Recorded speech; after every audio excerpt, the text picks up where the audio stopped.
You're seeing home teams lose Game 7s, which never happened, upsets galore, but it just feels like the Knicks and the Thunder are on a collision course. The West starts tonight. The East starts tomorrow. We're going to be outside the Garden. Despite the fact it's going to be 100 degrees, come out, hang out with us. Isn't it ironic, Alan, the last time we were there, which wasn't even a month ago. Yeah, no. It was like Frostbite City, man. And now we're going to go there, and we could have an uncomfortable situation the other way. Yeah, heat stroke. Frostbite to heat stroke. That's what you got to hydrate yourselves, people. Yeah. The kids don't realize this, especially the heavy drinkers. Got to drink water. Yeah. So, but it's what we want. This is the time of year. This is what it's supposed to feel like, right? And so that's where we're at right now with this. It is what you're saying, though, about things breaking a certain way. It does have that feel. And the 8 days off that the Knicks didn't know who their opponent was going to be for 8 days. That's crazy. So when you talk about a quick turnaround for the Cavs having 1 day to prepare, guess who also really only had 1 day? Now, I think they probably spent time during the week thinking about things with both teams involved, right? Yeah. But you really only have 1 day if you're the Knicks. So it's not as if they had all week to prepare for who they're playing. They did put some things in, I'm sure, for either team. But now you really only have 1 day to lock in on that one matchup you have, and which makes, of course, game one at home. Learn from last year. This has got to have that urgency and must win attitude about it, because do you have a team coming in of momentum versus a team that's coming in rested, fully healthy, not going to be tired, but is still going to need to kind of ramp it back up again after it's been over a week without playing high intensity basketball. It's a lot of time not to play, but not just the physical exhaustion the Cavaliers had to go through of basically taking their 1 day off, traveling. I guess they went from Detroit right to New York. Came right here. So not even getting a chance to be home, not really getting a chance to do anything but just go get prepared for the next round. But the mental exhaustion, too, of facing elimination back-to-back games and all that, like of just the back and forth of a Game 7 and then having to deal with what they have to deal with. Very, very interesting, as it's going to be the Cavs or the Knicks, and we'll be all over it. Again, all the games can be heard right here on 880 ESPN New York and streamed as well. The Mets were very kind to move their games to 10:50 when there were conflicts. So we're now down to the Final Four. Spurs and the Thunder out west, Knicks and the Cavs out east.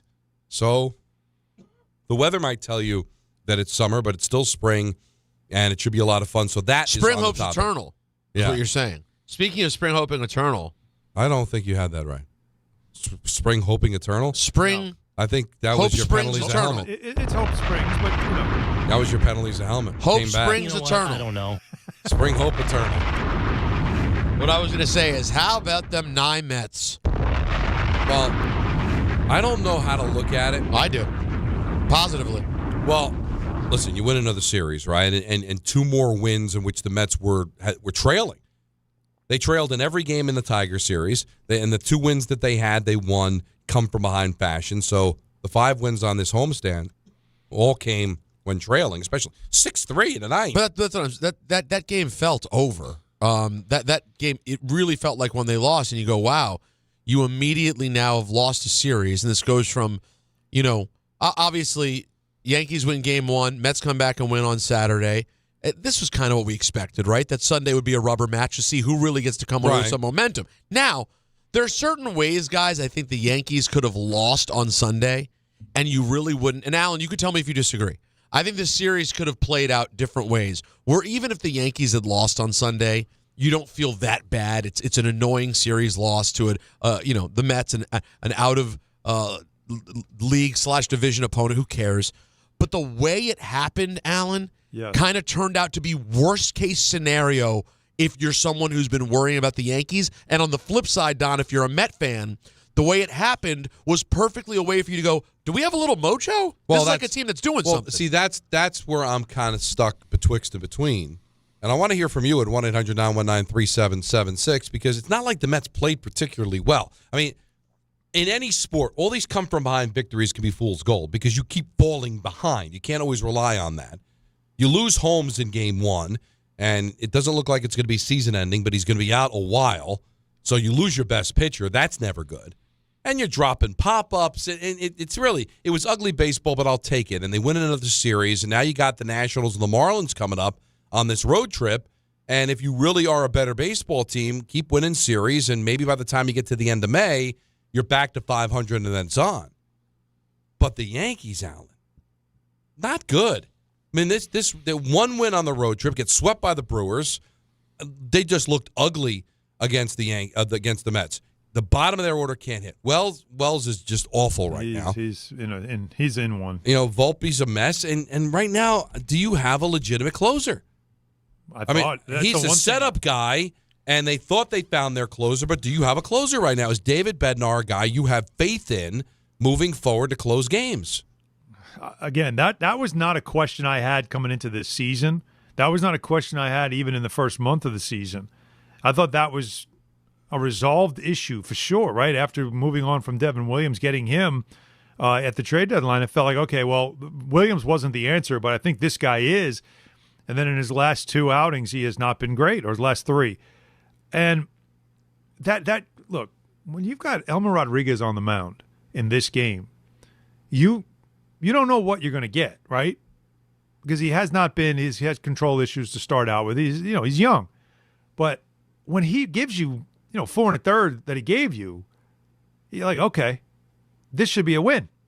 Like, that was the only question mark that I had was, I don't know how he's going to do because he does have control issues, and this could be a mess. You might have to score a lot of runs. Well, they scored 6. That should be enough. What happened with Bednar was alarming, to say the least. Hanging a curveball in that moment, like, it just obviously can't happen. I mean, I'm giving you Captain Obvious here. Right. But it goes beyond that to me. It's not just hanging the curveball there. It's having 5 infielders and they run into each other and not being able to make a play. No communication clearly there as somebody's got to say it's mine and get the hell out of the way. But you have 2 guys going for the ball. It just that was a collapse that it doesn't send off like alarms in me. It was more of like I watched it and I just said, of course. Because when the Yankees tend to give you losses like this, it just keeps reminding you of those things that have come up the last couple of years about them and how they just don't play sound baseball at times. So that was I don't look at it as I'm not mad. I wasn't mad after that loss. I was almost like annoyed by it. It was annoying. But I don't know if this no, this season's a loss and all that stuff. We all know what Brian Cashman does every year once we get to the middle of the season. He'll look for the weaknesses and try to correct them. He doesn't always get it right, but one thing you do know, they're not just going to sit there with a bottom third of the order that can't hit. They're not going to sit there and let that happen. I know. I know that's going to get fixed at some point. It's just when and how and living through it right now. But, I mean, come on. 28-19. Yes, he lost 2 out of 3 to the Mets, but Rodon's got to be better. He'll be better. And Bednar's got to be better. And I want to believe he'll be better. I think you're right. But at the same time, all right, McMahon's not hitting again. Wells isn't hitting. Volpe's a mess. Jazz isn't hitting. Volpe's he's not your long term anymore. Understood. Caballero, when's he coming back? It's 6 more days. All right, well, every 6 day more he's days. going to tell you how many more days. Sure. Again, Volpe is a fill-in now. He's not your everyday. You got to let it go. Wells, yeah, you got to get a right-handed bat at catcher, and you got to figure something out with him. So that's for sure. And McMahon, did you really think he was going to keep hitting at the clip he was hitting at? It was just nice that he found it for a minute, but I never believed it. So do you need a third baseman? Yes. All right. Do you need a right-handed hitter? You need a right-handed catcher. Do you need a catcher? And are you going to need a closer? I don't want to believe that. That's a lot. I don't want to believe that. Don, he hadn't given up 2 home runs in his last 3 appearances, and before that, I was like only 2 home runs allowed in the last ton. True. It's something to keep an eye on. All I'm saying is I this agree, bullpen. But I am not panicking on this weekend. And remember what we said going into the weekend. That was the thing that was asked. If you lose, would you give up losing to the Mets this weekend if you can get 6 out of 7 against 2 divisional opponents? 100%. Give me that. Well, just the idea. I don't care about losing to the Mets. Doesn't matter. Well, just the idea that who pitched yesterday and who's pitching today. If that game mattered more than today, Weathers would have pitched yesterday. Weathers is pitching today because the game against the Blue Jays is more important than the game against the Mets. I am not trying to devalue the Subway Series, but I mentioned it on Friday. It's a distraction. Aaron Boone said it. In a long season, it's nice to have something to get the players up and the fans excited because it is a long season, but it's still the divisional games are more important. Now, the Mets and the Yankees get back to business. The Mets have a divisional opponent against Washington, obviously not a great team, but still a team in their division. And the Yankees embark on a series against the Blue Jays, a team off to a slow start, but owned the Yankees last year. This is where the money's made, people. Now we get rid of the clown show and we get back to business. Yeah. But those games still mean something. They still mean something in the standings. And now the Mets are 6 under. They win another series. So let's see if they can keep that going against Washington. 4-game series against a team not very good. Same thing with Florida. You go down to Miami. Bunch of Met fans will probably be down there. Let's get going. Let's see. I hate the 4-game set though because you have to win minimum 3 for it to be worth anything. Exactly. Which is tough. Like 3 or 4 is tough to get. It shouldn't be tough if you've really honestly turned it around or whether it's just a blip on the radar screen. Do you realize if the Mets win the rest of their series in the month of May, because I guess they've got 4 against Washington, then they got the 3 against Miami, and then they play Cincinnati. If they win their series, then they'll finally get back to 500. But it just shows you how much it's a big hole winning you have to do just to get back to 5. Now we're talking about best case scenario. You're not 500 until June, and now it's not early anymore. And that's if they win these series. I got to tell you, if you're any kind of Met fan, you've got chapter and verse how the Marlins have stuck it to you. How many times you looked at the schedule and go, oh, we got the Marlins coming up. This should be easy. Next thing you know, you get swept. That's like the Rays for the Yankees. Yeah, except now the Rays are good. Yeah. Oh, by the way, the Rays weren't doing much losing while the Yankees were losing. Now you have 3 back. Again, is it the end of the world? No. Didn't they lose? Did they lose yesterday or Saturday? What was the day? They did give one away. Yes. They gave one back. But still, you went 7-2. Yeah. Just to go 2-7. Yeah. You know what I'm saying? So, you gave back that hot streak by going 2-7. And again, the Yankees are very fortunate to be in the American League. I'm telling you. Because right now, I don't know if you looked at the standings, because it gets early, but the third wild card in the American League, the Texas Rangers, are 2 games under 500. Think about that. So you've got losing teams. This sounds like the NBA now with the play-in teams, right? That's how bad the American League is. So the Yankees are not in any kind of threat of missing the playoffs. Mm-hmm. They might be in a bit of a struggle to win the division. So it's a different problem, but they're very fortunate. If they were in the National League, this might be a different story. But this was an annoying, and don't take this the wrong way. I know where he's going. A series with the Mets can be annoying because of all the stuff that comes with it, and that we make them out like you were just saying, they're such important games, but in reality, are they really? And so that's the part of it. And then losing a game like that could be a game. If you lose a game like that and give a game away, because now you gave a game away. If you did that against the Diamondbacks nobody or whatever, that was a bad game, and you just move on. But because it's the Mets, it's amplified. Here's the fact that it's Devin Williams, that's the part that I can't stand about it. It's annoying. And it's always been this way, forever. Mm-hmm. Yeah. Is the fact that there's no winning for the Yankees when they play the Mets. If you win, you're supposed to. If you lose, oh my God. And that's no way to live. Joe Torre said it in 2000 when they played in the World Series. That was the most stressful World Series for him because there's no winning. You're supposed to win. Right. Especially since they had won the previous 2 World Series, of course. Supposed to squash them, which you did. You won in 5. Imagine that. Your 3rd straight, and it was joyless. Yeah. You were just happy when it was over. Because you're supposed to do that. Yeah.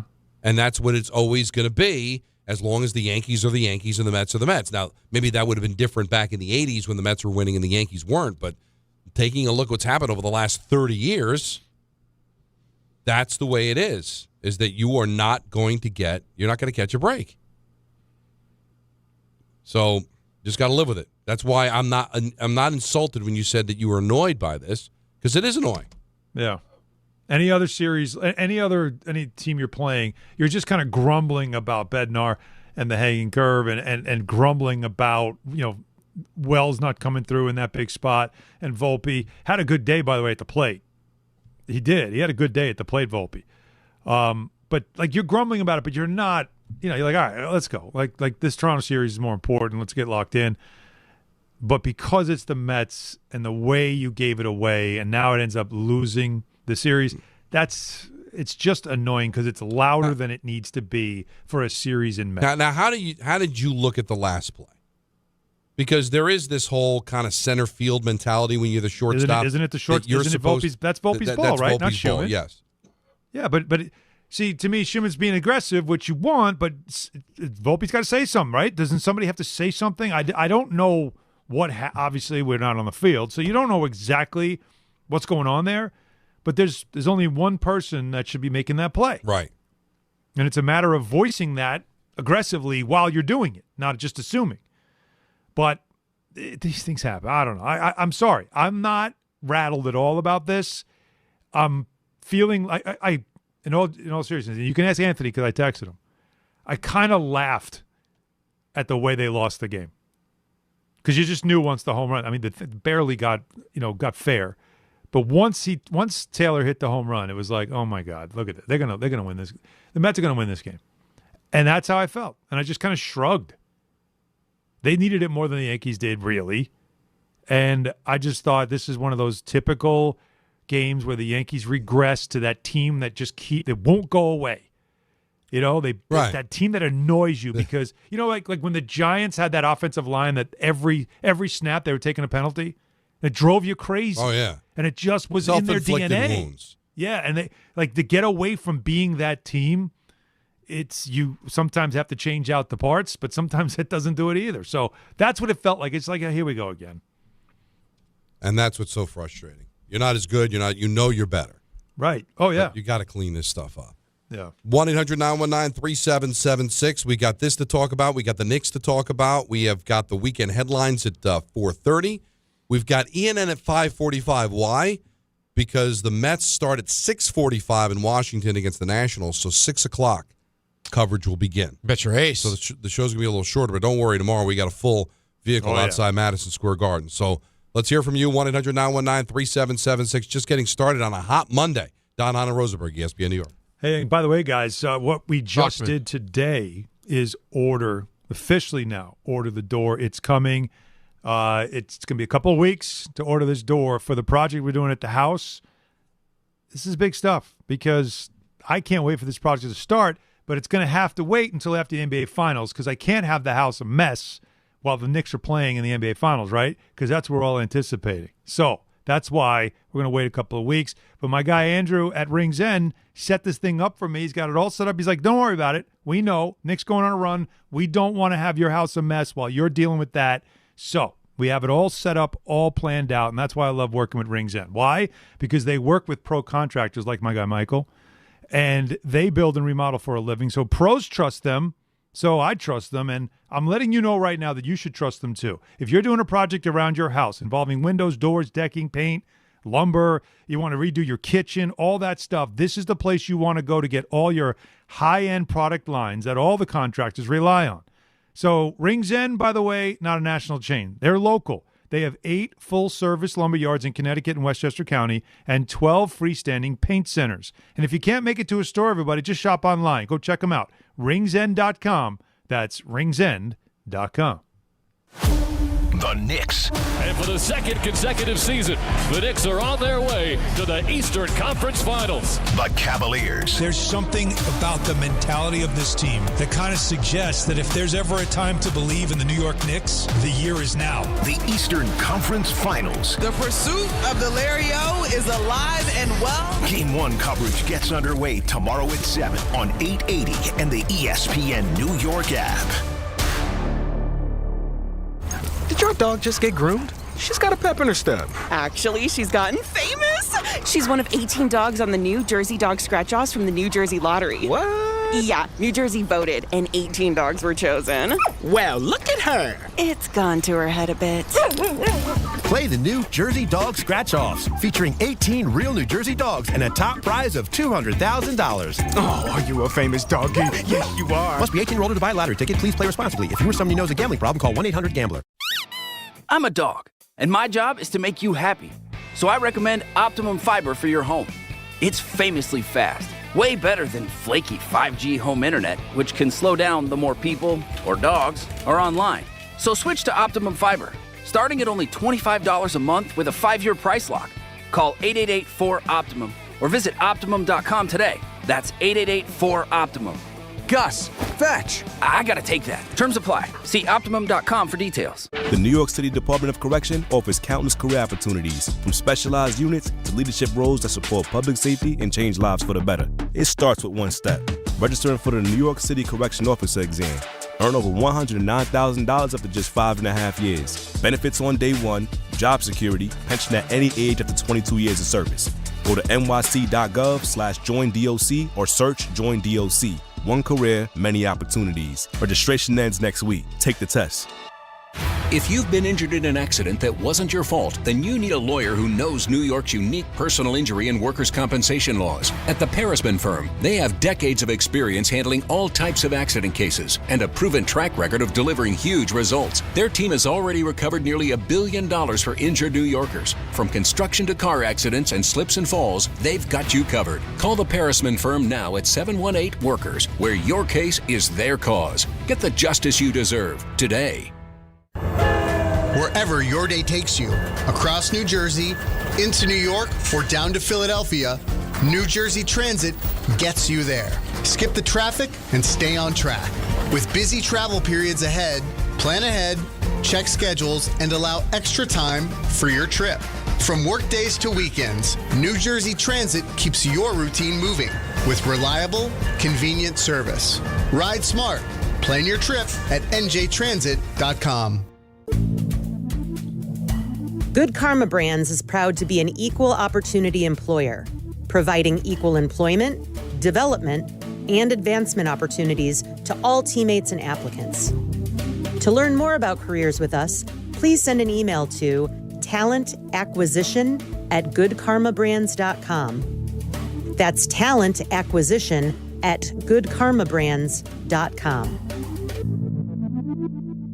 This is DiPietro and Rothenberg. If you're a Knicks fan, this is exactly what you want. The Cleveland Cavaliers are moving on to the Eastern Conference Finals. They have home court. They get no time in between series. They'll take on the New York Knicks. If you could have handpicked the team that you wanted to play in the Eastern Conference Finals, I think it would be Cleveland. It's amazing how this has worked out. And if they do not go to the NBA Finals, they may never go to the NBA Finals. Morning Start with DiPietro and Rothenberg. Weekdays from 6 to 10 on ESPN New York and streaming live on YouTube. My name is Whitney Allen, and I'm a widow. My husband, Ryan, died. We never thought we'd ever have to use life insurance, but the unexpected happened. With Ethos, signing up was fast and 100% online. You can get a quote in seconds, apply in minutes, and get same-day coverage. No medical exams, and you can get up to $3 million worth of coverage. I'm grateful we were prepared. Get your free quote at ethos.com/play. That's ethos.com/play. Paid spokesperson. Time spent on application may vary. Online health questions required. Get in the zone, AutoZone. Welcome to Markdowns for Miles at AutoZone. Thanks. Is oil marked down? Save up to $15 when you buy 5 quarts and a filter. And fuel treatment? 2 for $9 on Lucas. Brake pads? Marked down to free. Free? Get free Duralast brake pads when you buy 2 Duralast rotors. That's several markdowns. For many more miles. Get in the zone, AutoZone. Restrictions apply.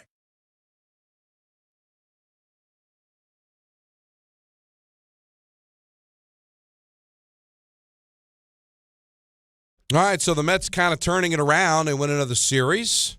5-1 homestand. Yankees, not a great road trip as they go 1-5, and now they return home to take on the Blue Jays. Mets will be in Washington to take on the Nationals. Like you dream. So it is a very, very, very long season. I get that. But it does take a lot of games sometimes to make up for what was a really poor start. So as great as the Mets have been, still 6 games under 500, still a lot of work to do. And the Yankees don't want the Rays to disappear on them. 3 games back. What do you want to see from the Mets, though, Don? And did you see something this weekend that at least said to you, all right, I could see this thing starting to turn? No, I honestly, well, because, again, they didn't play particularly well. Bichette misses a pop-up. Beatty misses a fly ball. Yeah. Like, they caught some breaks on that. Geez, I think the Yankees let him off the hook. The Rodon play on Saturday, I thought I was watching one of Marco's, baseball games. Have you ever seen that? Oh, my God, just throwing the ball over the field. Like, what am I watching here? Like, Marco felt really good watching that. Just like, I just saw that earlier today. I can make it. I can make it to the pros. Yeah, so, again, I'm not trying to, throw cold water. I'm just saying there's a lot of work to be done with this Mets team, and then you lose Holmes. So, you know what I saw? Not just here, but in the Tiger series, a team that hasn't given up. Because in all 5 of these wins on the homestand, they trailed at some point. Down 2-0, 2-0, and 3-0. Their 3 respective games against Detroit. They had to fight back in Saturday and Sunday's game, obviously down 6-3 in the 9th inning. So they've showed some gumption here. Like they're playing for their manager. They're trying to win some games, it looks like here. They haven't given up. So that's a good sign, right? But as far as how they're playing, I would hope they wouldn't give up in May. No, but you know how it is. Like, I know. You're down, everything's falling apart, and you give up a couple of that really showed me something. The day game against the Tigers, your best pitcher's on the mound. He gives up 3 runs in the first inning. You'd be like, all right, it's not our day. We won the first 2 games. All right, not that you give up, but you're like, okay, content that you took 2 out of 3. No, they fought back. They won the game. So. And that I think that shows a sign of not giving up, but also not being content with, you're down, it's not our day, we'll just live the fight another day. And that's not their mentality, which is a good thing. 1-800-919-3776. Let's get to the busy phones, and let's talk to Justin in Massapequa. You get us started here on Don, Hahn, and Rosenberg. I was at the game yesterday with my family, and that was a terrible loss, but we're only 47 games into the season, and people that are getting all worried, if they want to do that, that's fine. But we're only 47 games in, and there's 162 games to play. And they're going through this bad stretch right now, but I think they'll turn it around. And you have to play 162 games, and they've played only 47. But Justin, so that's a big difference. I get it, Justin, but you know what? We do the show every day, and baseball is a really popular subject. So we just can't say, all right, we'll see you. We'll see you Memorial Day. We'll check in on them on Memorial Day. We'll do a whole show where they are. Then we'll check in around, mid-July at the Beach Bash. We'll check back in. How they doing? That's what we do. I think for Justin, he's telling you as a fan, and I felt this way too. I'm not going to overreact. Now I'm reacting, but I'm not going to flip out about, like I said, Bednar, how many closers go through it sometime? He hung a curve.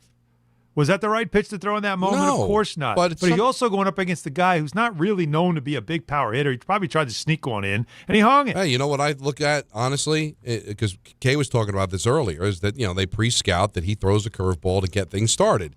Get a first pitch strike, throw a curveball. The Mets knew it, and he jumped on it. And it was a bad curveball, and he jumped on it. Good for the Mets. Yeah. They pre-scouted Bednar, and they knew what was coming, and they took advantage of it. But just to Justin and everybody else, we always have this conversation. It's early. I'm not going to panic. Nobody's telling you to panic, but there are issues that have been ongoing. I'm sorry. The bottom of this order is not good, and it has to be addressed. Wells has to be addressed. He's got 5 RBIs. He's your catcher. He's got 5 RBIs. We're in the second half of May. Yeah. Yeah, it's only 47 games, but to have 5 RBIs in 47 games, not good. Well, remember, too, Escara started the game. You went pinch runner, and so Wells had to come in. So that's why he was in that spot. Yeah, but it always finds you. It was god-awful.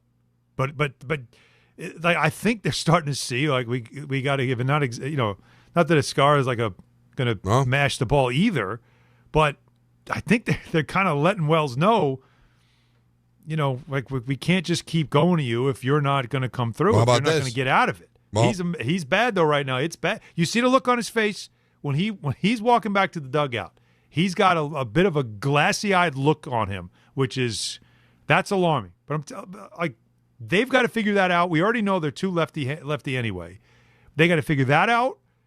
I think Caballero's your long-term at short, but I do think that at third you've got to figure that out as well. I don't know what more you really have to worry about with this team. Well, Scara is starting tonight, so that tells you something right there, right? Yeah. So, yeah. But just I'm not jumping Justin. I'm just saying that I get sensitive every year.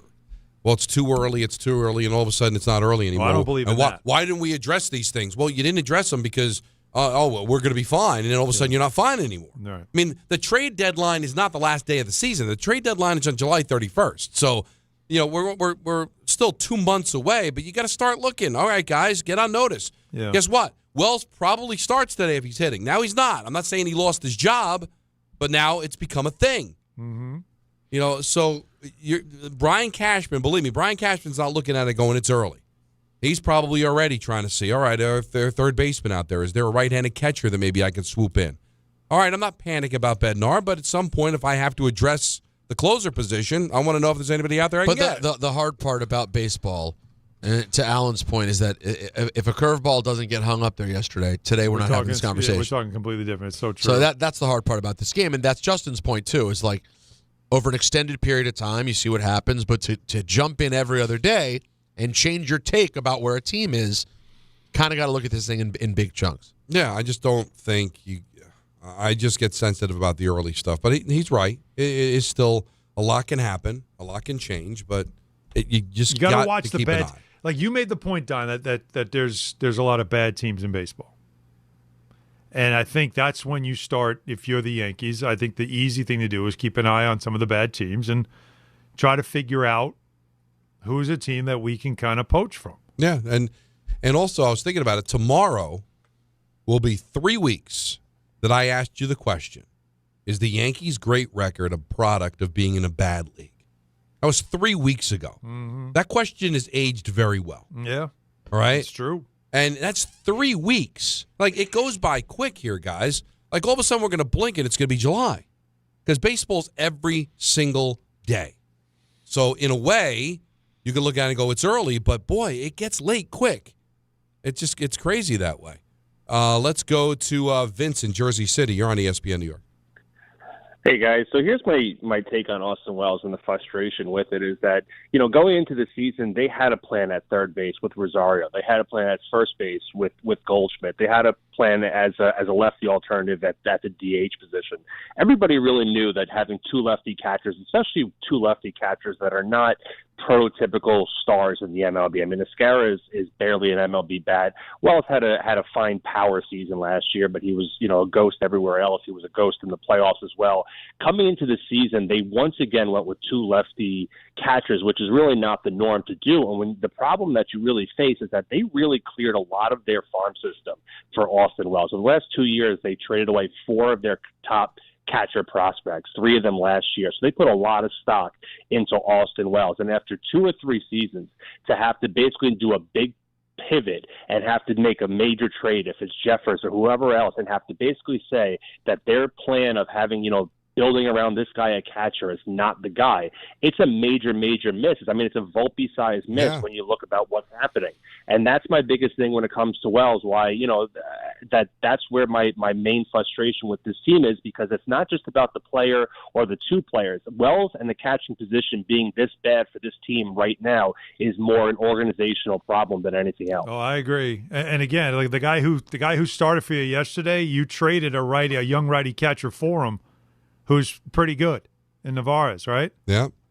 Like you had somebody in the system, but you traded him for a pitcher.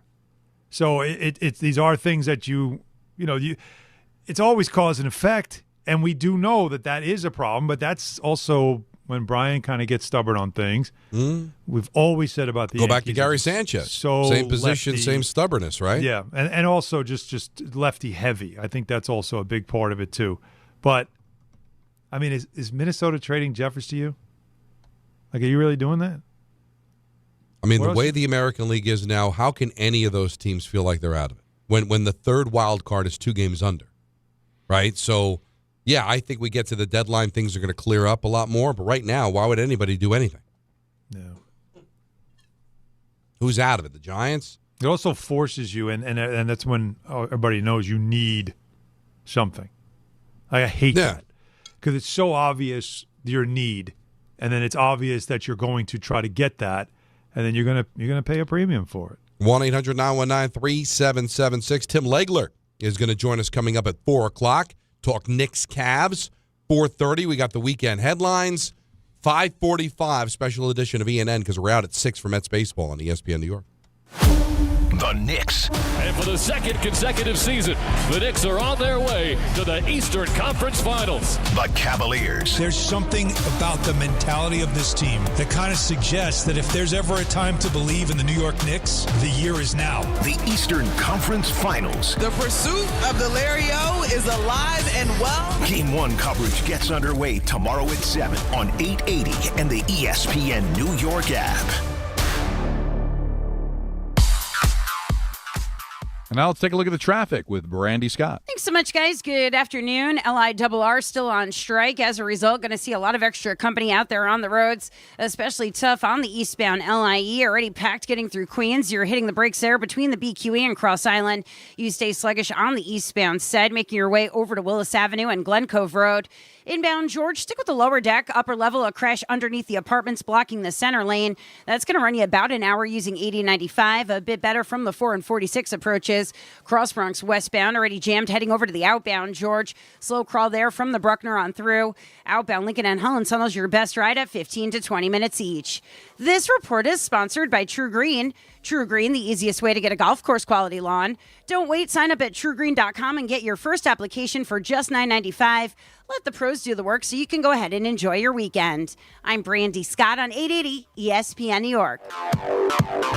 Some stages celebrate. This one tests everything. Every drive, every approach, every putt. Pressure builds, resilience matters, and history waits for the bold. In June, the 2026 U.S. Open Championship returns to the Hamptons at the iconic Shinnecock Hills Golf Club. Experience the world's best golfers as they compete on one of the sport's most storied stages. Daily tickets are available now on SeatGeek. Don't just watch greatness. Experience it live at the 126th U.S. Open. First, I take a sabbatical, then do absolutely nothing. Glorious. But what? You'd win the New York lottery, then do nothing? Well, I'd also commission a cutting-edge mobile bed, so I never stop doing nothing, even when I leave my house. Okay, but how can you do even less? Well, I'll spend 6 months living with a Honduran Capuchin monkey troupe to learn how to pick things up with my feet, so I never have to lift a finger again. Oh, you'll be a hit at dinner parties. New York Lottery. Can you imagine? Play today. Please play responsibly. Must be 18 plus. Gambling problem? Call 1-877-8-HOPE-NY or text HOPE-NY. If you're trying to save money but still eat well, just go to Wild Fork Foods and thank me later. You get pork tenderloin for $2.50 a pound, ground turkey for $3 a pound, ground chorizo for only $4 a pound. Those are everyday staples at serious value, and it's all blast frozen, so you're not sacrificing quality. Plus, they've got over 450 options, 7 locations, or same-day delivery at wildforkfoods.com. Go check out Wild Fork Foods. In a world parched for excitement, one drink will emerge. Twisted Tea, the refreshing thrill ride of flavor. Recreating its classic role as the hard iced tea that goes down smooth. Twisted Tea doesn't just taste like real iced tea, it's made with real brewed tea and a 5% kick of alcohol. Taste the adventure with Twisted Tea Hard Iced Tea. Keep it twisted. Twisted Tea Brewing Company, Cincinnati, Ohio. Please drink responsibly. Empower. Pete's back on the links with all new golf clubs and hopefully less swearing. Dang, sliced it. He worked with Empower to help him get good at money so he can be a little bad. Heads up! Oof. Talent sold separately. Guy said these were slice proof. At least he has money for lessons. Invest well, live a little. Start today at empower.com. Okay, I have to tell you, I was just looking on eBay where I go for all kinds of things I love, and there it was. That hologram trading card. One of the rarest, the last one I needed for my set. Shiny like the designer handbag of my dreams. One of a kind. eBay had it, and now everyone's asking, ooh, where'd you get your windshield wipers? eBay has all the parts that fit my car. No more annoying. Just beautiful. Millions of finds, each with a story. eBay. Things people love. The NFL schedule dropped, and it is time to settle up, people. There's road trips to plan, hotels to book, tickets to split, tailgates to cover, scores to settle. All the things for the season. But now, when you send $10 or more to a friend with PayPal by May 28th, you could win 2 tickets to every home game of your favorite team. Yep, the whole season. Visit paypal.com/P2P sweeps. No purchase necessary. See website for details, including how to enter by mail. Brought to you by PayPal, official peer-to-peer payment sponsor of the NFL. Welcome to basketball's biggest stage. Somebody will reach basketball immortality. Welcome to the NBA Finals. That's basketball at its finest. This is about more than a game, more than a series. This is about legacy. You are watching what greatness is all about. Tune in to see who performs under the brightest lights and who writes their way into history. The 2026 NBA Finals begin Wednesday, June 3rd on ABC.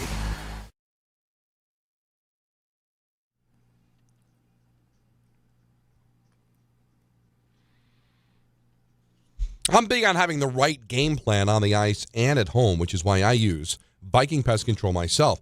As the pest control provider and proud partner of the New Jersey Devils, Viking has been protecting homes for over 45 years, an expert pest control service and solutions tailored just for you. From ants and cockroaches to rodents, stinging insects, backyard mosquitoes, Viking keeps pests out of the house and out of the play. They come to the house, knock on the door, what do you need? Where do you seeing anything, Boom. any problems specifically? And Boom. I tell them, bang, they take care of it. So there's that one-on-one conversation that you need. Bundle pest control with mosquito services and save big. One call, one company, total peace of mind. Visit VikingPest.com. Viking Pest Control, protecting your home inside and out. Let's get back to the busy phones at 1-800-919-3776. Always a pleasure to talk to Griffin in Connecticut. You're on ESPN New York. Hi, Griff. The Griffster. Hey, guys. First off, you talk about urgency. The Yankees apparently know this bullpen's an issue. They're calling up a young 26-year-old but he's not who everyone thinks he is, Cruz. I don't know how to pronounce the first name, Cruz, who's going to come in the bullpen. He throws over 100 miles an hour. His fastball goes up to. So the urgency, they're deciding to call someone up to see if he can help do good into this bullpen. That wasn't my point. My point is, I think third base is a problem right now, but when Caballero comes back, maybe that could be a solution. And my thing is, Michael said this earlier, is because Volpe is not really as bad as what is last year. So far, he's been pretty good. He doesn't have the hits, but at least he's walking. Everyone else in this lineup are striking out or not putting the ball in play at all, or getting outs. He's working walks. He's not chasing. He's getting on base. He has 7 walks and 3 strikeouts. So he's doing a great job getting on base, and you want him to get on base to use his speed and stuff. He hasn't been able to use it yet, but he's been able to get on base with walks. Yesterday, he had a great walk when Devin Williams was lost in the 10th, and he gets on base. And then Wells, you know how much Wells is lost? He's swinging at the first pitch. If Wells wasn't lost, he wouldn't swing at the first pitch. So I'm not saying Volpe's been phenomenal, but I think if he continues to do a good job getting on base, working walks, not being a joke defensively, maybe you could put Caballero at third, and you can have Volpe be at short to just help this offense a little bit. Because Volpe's not been bad. He's been able to get on base. He's been able to do things. But, yes, I think the hits have to come, but at least he's not chasing. That's what I've been proud about. Right, but where are you going to do? When is that going to matter once Caballero comes back? No, he had a good game. I don't think you'll see a scenario like that. I think that's why Rosario's here. I'm just trying to. Yeah, I get it. I'm just trying to look at things that can help us figure things out and turn things around, because yes, we have a problem at third base right now, and I'm just trying to figure out how we could get better and not have a problem at third. I'm just trying to think of solutions, sure. but it's hard. That's what we all do. We all do as we're sitting there watching and trying to figure it out as well. I don't think you're going to move people out of position, but I'm with you on Volpe. Again, Volpe had a good game. And this a lot fell right on Wells there in that moment, and it was an absolute it's a car wreck, right? Of course he was due up next, right? Of course it's him, and he was feeling it. I mean, after the game, he's like, "There's no words to describe how bad I am right now." Like even that's why I said you look in his eyes, and he knows it. I'm letting everyone down, and the fear is that this was a guy that, a couple of years ago.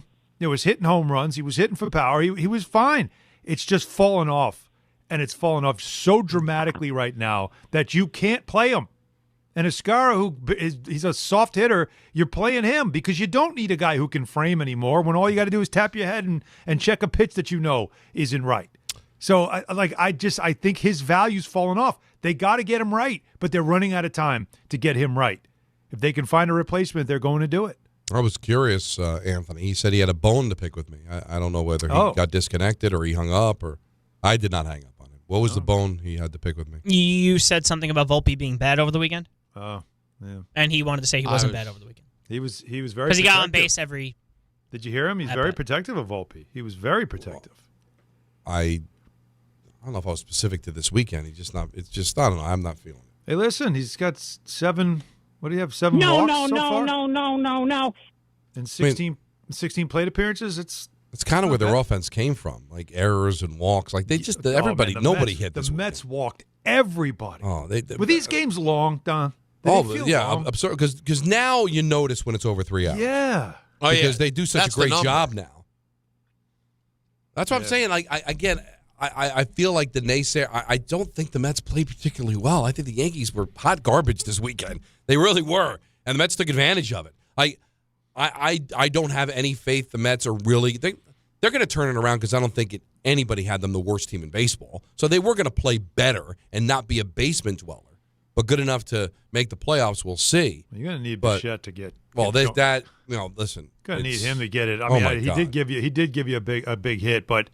That's a guy that's supposed to be a catalyst for your offense, right? He's supposed to be the guy that Alan Hahn, as a Yankee fan, watches this weekend and hates when Bichette gets up. Yeah. Like he's supposed to be a pain in the butt. And he was in Toronto. He was always that. Well, you know what it was? He cut his hair. If he had that long, remember every time he would always find a reason to take the hat off and flow the hair and all that stuff. You're like, man, put the hat back on. Stop it. We know what you're doing.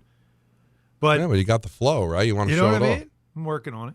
But like that you're right about that though. He was always that dude up there. And I don't have that same feeling about him. And I don't know if he's miscast as a Met, like.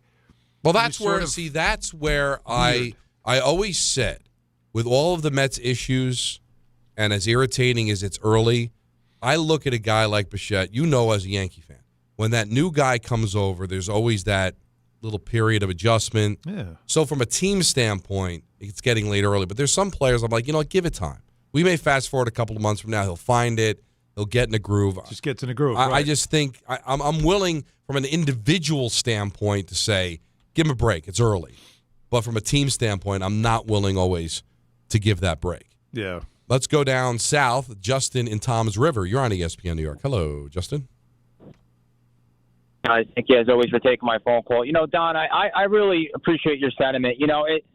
Yes, the baseball season is long, but these games are important regardless of the division or not. The Yankees last year tied the Blue Jays, and they ended up losing the tiebreaker, because of the division record.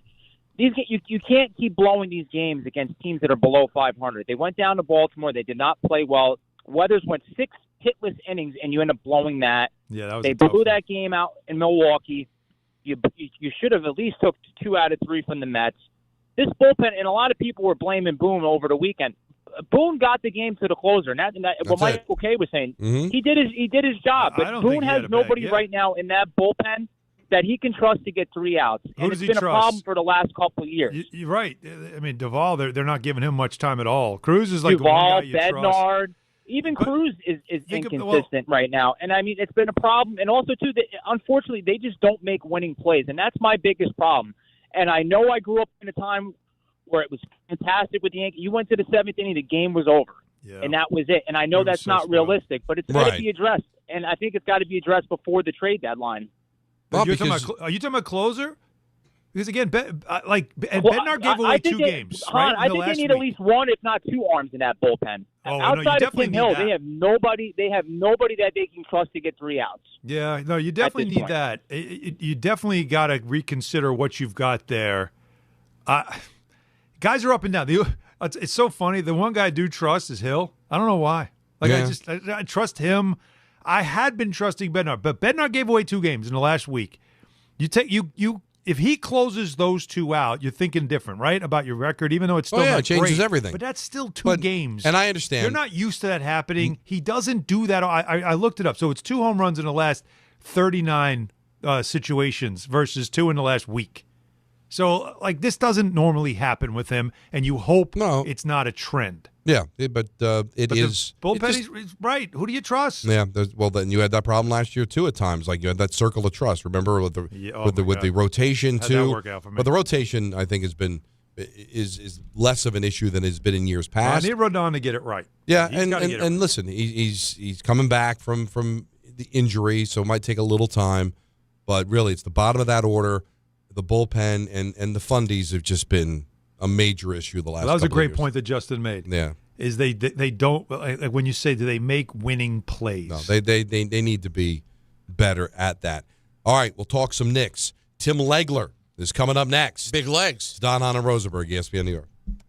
This is your reminder to check in daily because every day during the NBA playoffs, FanDuel is serving up a happy hour. We're talking special drops you won't want to miss, from profit boosts to bonus bets and more. Check for a new reward every single day of the NBA playoffs and don't miss your shot to get a little extra out of the action. And when every possession matters in the playoffs, FanDuel makes it easy to get closer to the action. From player props on your favorite stars to all the tools you need to back them up. FanDuel puts player research right at your fingertips so you can check stats, trends, and matchups all in one place and make your picks with confidence. It's everything you need all in one app. So don't miss your shot. Head to FanDuel.com/local to get started. 21 plus and physically present in New York. Opt-in required. Rewards are non-withdrawable. Restrictions apply, including bonus and token expiration, leg requirements, and max wager amount. For help with a gambling problem, call 1-877-8-HOPE-NY or text HOPE-NY 467-369. Want to earn extra revenue for your business? Amazon Hub Delivery is looking for local business owners to assist with deliveries. When you become a partner, you and your staff will deliver packages to customers in your area on a schedule that works for you. With each package delivered, you'll gain extra revenue and exposure for your business. Plus, Amazon Hub Delivery makes it easy to get started. There's no upfront cost, delivery experience, or long-term contracts required. Sign up to learn more at Amazon.com/Hub Delivery. That's Amazon.com/HUB Delivery. It doesn't matter if you're running drills at the park, playing pickup on a Saturday, or sinking the final putt. When you compete with your friends with Michelob Ultra on the line, competition isn't that friendly. The trash talk, next level, and the stakes, oh, those are crystal clear. With only 95 calories and superior smooth taste, it's the ultimate trophy. Superior is worth playing for. Michelob Ultra, superior light beer. Enjoy responsibly. Copyright 2025, Anheuser-Busch Michelob Ultra Light Beer, St. Louis, Missouri. Evan Cohen here. In life, as in sports, the pros make it look easy. That's why pro golfers like Jason Day, Ben Griffin, and Patton Kazire trust the pros in lawn care. True Green. They have the experience and expertise to give you a lawn worthy of the PGA Tour. And since True Green does the work for you, you get more free time, or more tee times. So stop stressing over your lawn and start loving it. Sign up now at TrueGreen.com because nobody makes it easier to get a golf course quality lawn than True Green, the official lawn care treatment provider of the PGA Tour. Harry Douglas here. Let me ask you something. What if you can enjoy the taste of a cocktail, the warmth of a spirit, and still stay fully in control? That's RK Zero Proof, a pioneer in the alcohol-free spirits category. RK delivers bold flavor and a real warming sensation with zero alcohol, zero sugar, zero carbs, and 0 calories. Perfect for nights out, social gatherings, or anytime you want the experience of a drink without sacrificing tomorrow. Check it out at rkbeverages.com. That's ARKAY beverages.com. RK, all the flavor, none of the alcohol. 880 ESPN, WHSQ, and WCBS-FM HD2, New York. A Good Karma Brands radio station. Game Time is brought to you by Tullamore Dew Irish Whiskey, because when it's game time, fellas.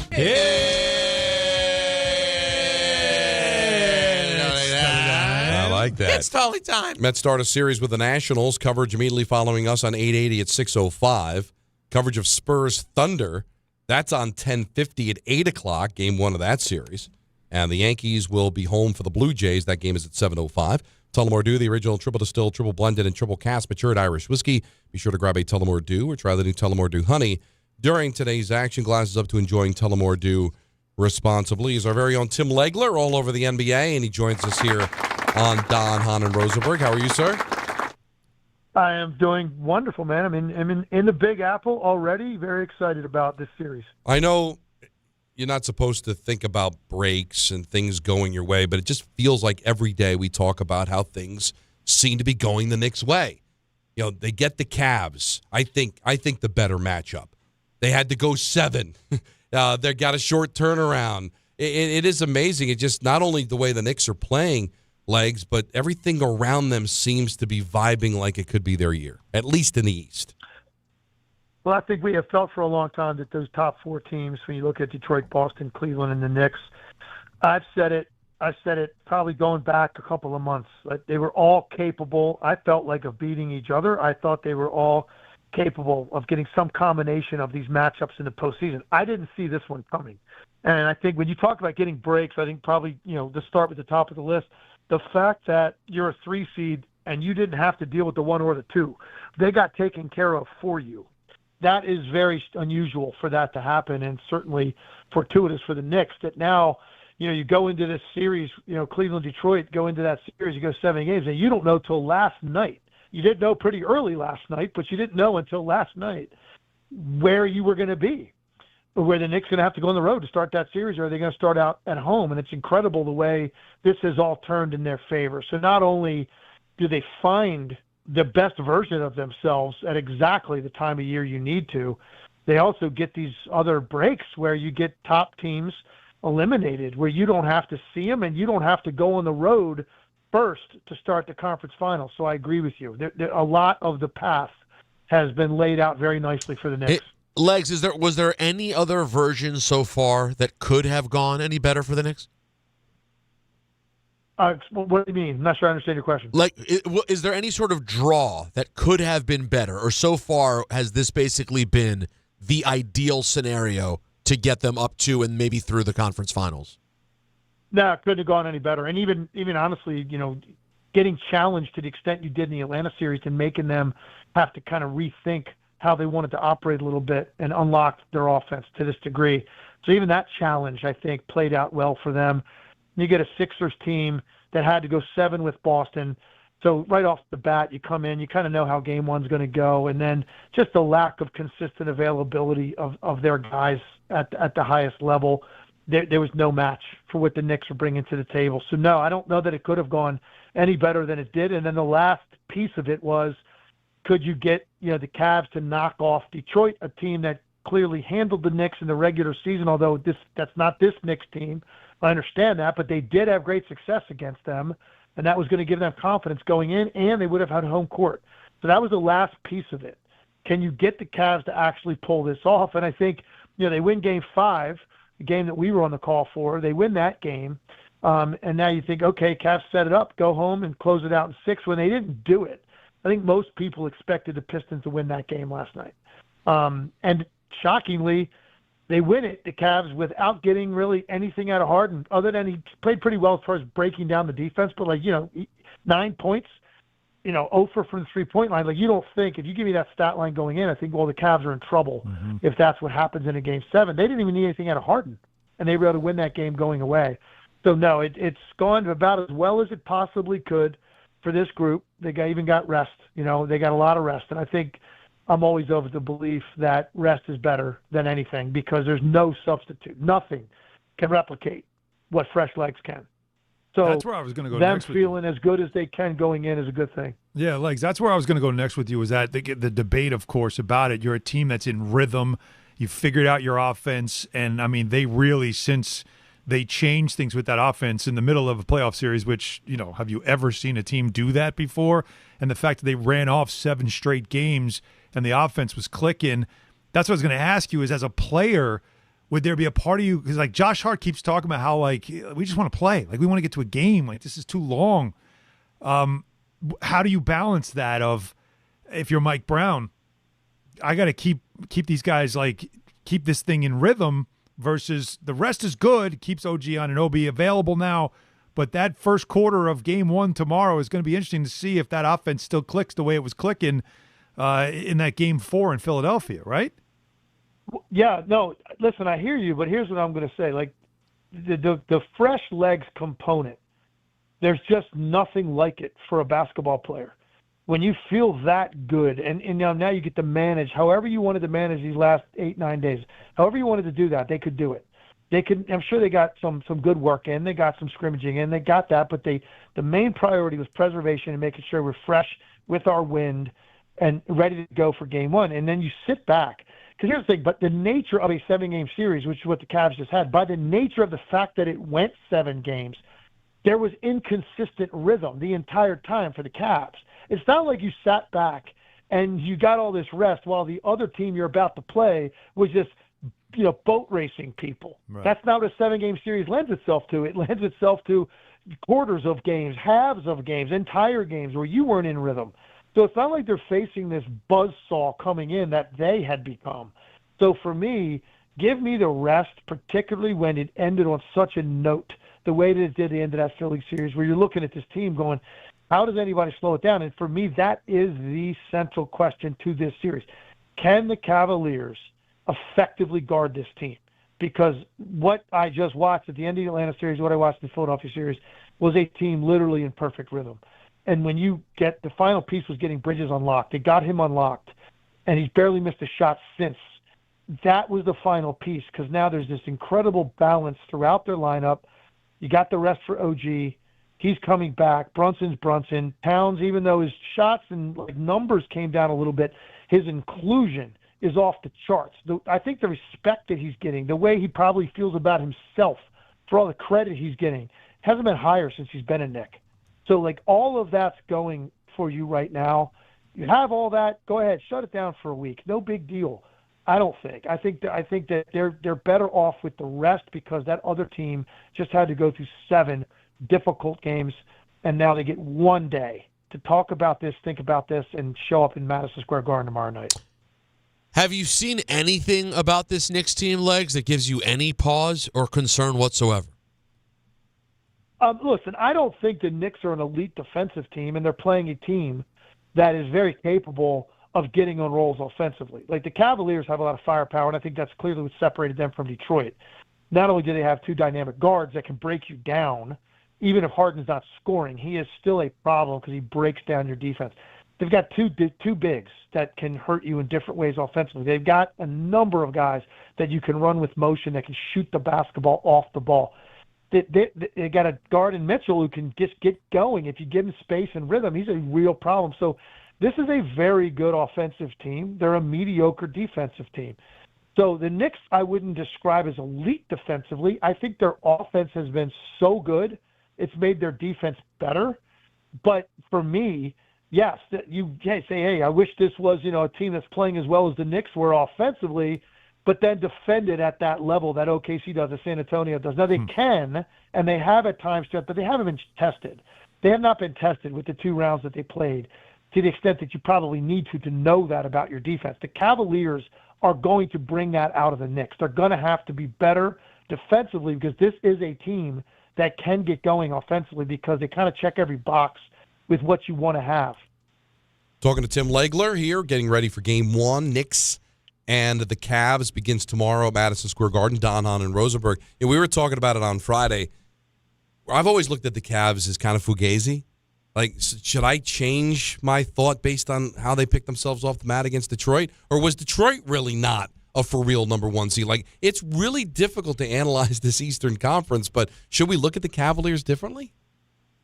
It's so crazy, because I'm sitting here looking at the Pistons, and obviously we've had to do a lot of post-mortem on the Pistons today of different hits that I've done and stuff, and you're trying to wrap your head around the fact that this team won 60 games, was a 1 seed, and was that limited offensively once Duran kind of was taken out of the equation. And now you're like, my gosh, look at this. You're like, well, wait a second. They did win 60, so there had to be something going on with this team. Defense on the glass, they run, all that, but, man, were they exposed with how little they could muster. Once Tobias Harris well dried up because he was playing at such a level, 8 straight 20-point games. When that stopped, their season basically was doomed because Duren couldn't figure it out. So I think for me, if you're looking at the Pistons now going, okay, it's amazing that they did what they did with that roster they have and the challenges they have offensively. So I agree with that a little bit about the Pistons. With the Cavs, it's tough because there are some nights I watch them and they get clicking offensively to such an extent. You're like, man, this is a really tough team to deal with. But I think the one component about them that has always sort of been in question, and it still surfaces sometimes, is just that mental and physical toughness. Do they have that? But you know what? They just showed a lot of it to be able to do what they did yesterday. That's not an easy thing to pull off, man. You think about going on the road for a Game 7 is tough. It's been more recent success over the last decade. More teams have pulled that off. To have a 60-win number 1 seed lose by 30 at home in Game 7, I mean, that just doesn't happen. So the Cavaliers, give them credit, man. They dusted themselves off the mat a couple times in that series. Down 2-0, they go back and they win the 2 that they have to win. They win a tough road game in Game 5. And then they go back and win another one in Game 7. So they went back-to-back road games when they hadn't. So I do think they have answered the bell more than they were given credit for. So I do think there's a little bit more to them than a lot of people thought. That was for, especially for Donovan Mitchell, that was one of those moments that he needed to have, right, to quiet the narrative. It's amazing. I saw it this morning. I think it's since 2017. The road team has won Game 7, like I think it's 17 and 18 is the record for the road team, which is crazy to think because it used to be like an 80% win percentage for Game 7 for home. Something definitely changed. But you mentioned, though, it's a 30-point win. So 3 of the 4 series were closed out with 30-point wins, Legs. Yeah. And yeah. Oklahoma City won by 5 in theirs, and their sweep, I don't know what to make of that. But have you ever seen anything like this in the playoffs? Is it that big of a disparity in the good teams and the other teams when you're seeing 3 closeout games in 3 series by 30 points or more? No, it's crazy. And I'll tell you what else. I do have a theory on it. I think some of the things that have contributed to the fact that this has turned a little bit with these Game 7 road team wins. I really believe part of it is because there's an increased level of scrutiny and pressure and consequences that come now with playing on these teams because of how many more avenues come at you with criticism than ever before. And guys that are paying attention to social media and all that stuff, like people are coming for you at a much greater degree. And the doors are open. If you take a peek, you're going to see stuff that could be raise the pressure for you internally as a player. And I think it makes it more difficult for that home team to close it out. I think guys start feeling it to a greater extent. That's why it's not as surprising now to see a road team go in and win in Game 7. Certainly don't expect them to get run out of the building the way that Detroit did. And I think that was just almost, like I said, that was almost the culmination of this hanging by a thread offense that they were operating, drying up, like Cade Cunningham's below average yesterday. Jalen Duren wasn't good throughout the entire postseason. That didn't change yesterday. And then the key, Tobias Harris. Like when that dried up, and it was the second half of Game 4. So they're up 2-1. Second half of Game 4, he did not have a field goal in that game. They lose, it goes to 2-2. He went 8 for 32 the last 3 games. Wow. This guy couldn't miss a shot for 8 games. And now he's 8 for 32 to close the series, and that was the end of it. So for me, it was like they were hanging by a thread. They got exposed, and it all collapsed in front of them. And Cleveland was a team that, man, give them credit because they had a lot of guys play well for them yesterday. They've got to be pretty confident now heading in. They wish they had more time to prepare for the Knicks, but they got to feel pretty good about what they were just able to do. That's a confident group right now. And again, they are confident they're going to be able to do their thing offensively in this series.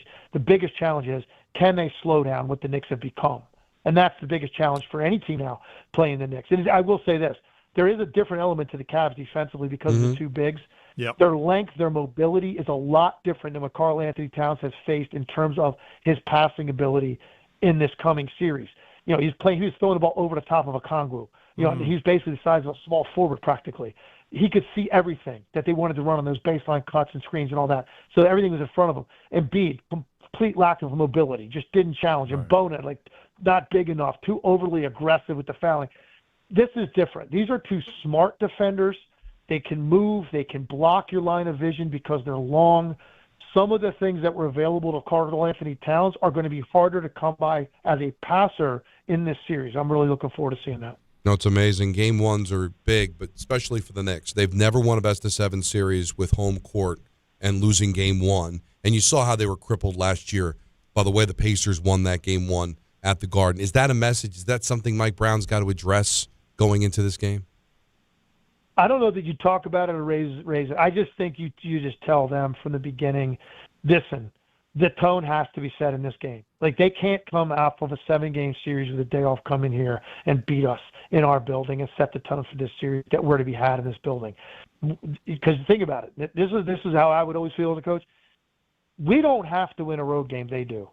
And they're not going to do it in this building, and they're certainly not going to do it game one. We've got to come out, set the tone for how this is going to look like. Sharp, crisp, pace, up the floor early, and then within our half-court offense, everything sharp, the screening on point, the cuts, the timing, everything. Sharp, sharp, sharp. Come out and make everybody wonder if they're, having time off is going to hurt us. Put that to bed in the first quarter. Come out, dominate them, get the crowd into the game. Let's hold home court, and let's get this thing done. That's kind of would be my message to my team. How much does that game one last year, that crazy bounce, Tyrese Halliburton, right, how that game turned so fast in the last 2 minutes, how much does having that in the recent memory of this team, how much is that even in the mind of a player going into this game, knowing how important game one is because of what happened only last year in the same exact place? Well, only if the Knicks, give a couple of those courtside seats out to Aaron Nesmith and Tyrese Halliburton, and they're sitting there. Maybe maybe that would be a little distracting for those guys. It's going to be you, not Reggie Miller, on the courtside, too. There you go. There you go. Like, that might raise the specter. Like, what the hell are those? It'd be like that Beavis and Butthead SNL skit. Like, you look over your shoulder, like, what's going on? Like, that's what it would be like if you planted those two guys at midcourt, right across from the bed. So, right, but ghosts. Short of that, no, I don't think it's a factor whatsoever. I think this is going to be a fun series because I think there's going to be, and it won't be every night, but I do think there's going to be some shootouts. Like, I think it's going to be fun. Like, some of these games, like, it seems you can just tell, like, it's 23-19 at the end of the first quarter. Like, I think these could be some series where you get some back and forth with a lot of shot making. Would not surprise me one bit because I think both of these teams offensively can get there. The challenge is, guarding Brunson obviously is a problem. You got, I think the two guys most equipped are going to be Dean Wade and Max Strus, and they're different. Like, Strus will fight over the picks better. He doesn't have the length at the end of the shot for the mid-range to contest.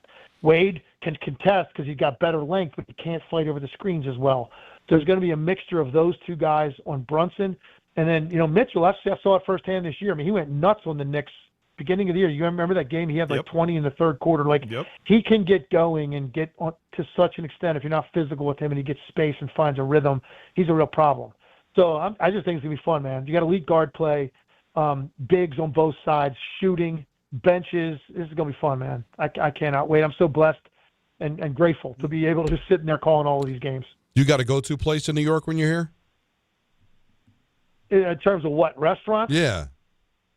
A lot of times, listen, I'm coming to my colleague Mike Breen's town. Mike Breen is my Zagat's. Mike Breen makes the dinner reservations. So where Mike Breen tells me to go, that's where I typically go. Well, and he's not going to let you, because he's a lifelong New Yorker. He's not going to let you down. Man, I'm just trying to get a lunch in on Wednesday, Legs. Let me know. Hit me up, man. Hit me up. Yeah, I got you. All right, that's Tim Legler. Thanks, man. We'll probably hopefully talk to him down the road as the Knicks continue this run through the playoffs. It's so interesting coming from a former player like Tim, how you can get caught up in the pressure of a Game 7 in your building. And it kind of reminded me, like, even though they got off to a great start, the Canadians in that Game 6, the pomp and circumstance of Larry Robinson comes in and lights the torch and the building's up for grabs and there's thousands of people outside. You wonder, especially a young team, can that affect you? And, listen, the Pistons were in the playoffs last year, but it was only one and done. Like, can the specter of being a 1 seed and being home in Game 7 just overwhelm you? I guess it can. Well, and I would even, to make that relevant to this team right now, the Knicks have kind of become the de facto number one at this point. And can you now let the same thing affect you, where it's like you're expected now. You're the home court advantage. Everyone in the league sort of thinks the Knicks are the toast of the East. You've got the best path you could ever have to a championship. Can you feel some level of pressure when that thing starts tomorrow? That, oh my God, we're supposed to do this. That's why I asked. They've been better all year as a dog. It's true, but it's also why, remember, they were the favorite against Atlanta. They were the favorite against the Sixers. So they were able to carry that, right? Once they felt good about themselves. Or once they became a dog in the case of the first series, right? Like once it looked like they might blow it, then all of a sudden it changed. I guess so. But that's why I asked Legs about the memory of last year's Game 1 and the fact that you're going to be in the same exact place, back in the Garden, as the home court advantage team, the higher seed remaining, and the fact that you're there again. And you remember Jalen Brunson back in October when asked about, how much is the way you lost in the conference finals still staying with you, and he said, you can't think about it because you got a whole season to play. You got to just get back there. Well, they're back there now. So now it's almost like, okay, back where you started. Now how do you do it different?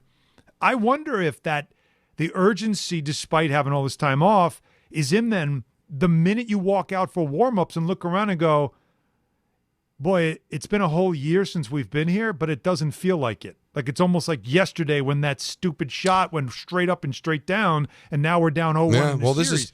So there might be that reminder of, oh, wait, we're back here. And remember when we gave the game away? We can't do that again. And that's what's so interesting for the Knicks right now because of the coaching change and when it happened last year. That this is really the start of their season, isn't it? Like everything you've done up to now, you already did. You're right. Now you're in the rarefied era of now you're supposed to take the next step. So everybody wanted to fast forward to this moment, and now it's here. Yeah. Go time, baby. Such a great point. Such a great point, Don. It does feel like that, right? That we were waiting all year. I hate to use the Sunday Night Football thing, but we were waiting all year for May. Yeah. That's really what you are. You were waiting all year for this, and now we can officially start where you left off. And technically, even though it feels like the coaching change was the right thing because of the way that they won those games, this is why you made it. So now we're going to see if Mike Brown can do what Tibbs couldn't do last year, and that's get them to the NBA Finals. Coming up next, it's weekend headlines. Back to your calls as well at 1-800-919-3776. ENN's at 5:45 today because we're out of Dodge at 6 for Mets baseball. Don, Hahn, and Rosenberg, ESPN New York. The Knicks. And for the second consecutive season, the Knicks are on their way to the Eastern Conference Finals. The Cavaliers. There's something about the mentality of this team that kind of suggests that if there's ever a time to believe in the New York Knicks, the year is now. The Eastern Conference Finals. The pursuit of the LIRR is alive and well. Game 1 coverage gets underway tomorrow at 7 on 880 and the ESPN New York app. Attention, New York Verizon mobile customers. Score a massive win with award-winning Fios home internet for an incredible $20 a month, guaranteed for 3 years. Switch today for savings you can count on. Call 1-800-VERIZON now. For new Fios customers with autopay, mobile and home, and bonus discount. Enrollment required. 3-year price guarantee applies to the Fios base monthly rate only. Additional terms apply.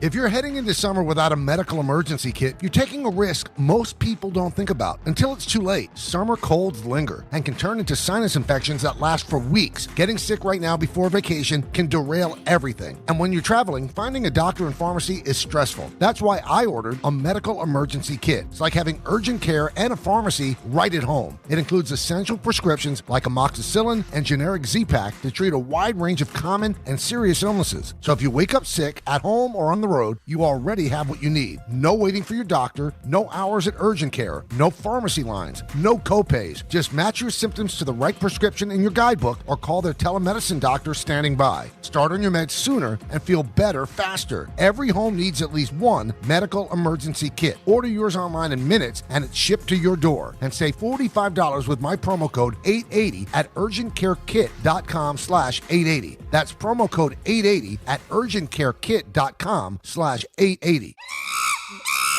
Monkey Sports, built by players for players, is your one-stop shop for hockey, baseball, lacrosse, and more. Find top-name equipment and expert in-store services like sharpening, break-ins, and relacing. Shop in-store at Monkey Sports in Farmingdale or Woodbridge or online for all the top brands. Whatever your sports, Monkey Sports gets you game ready fast. Monkey Sports, where athletes shop.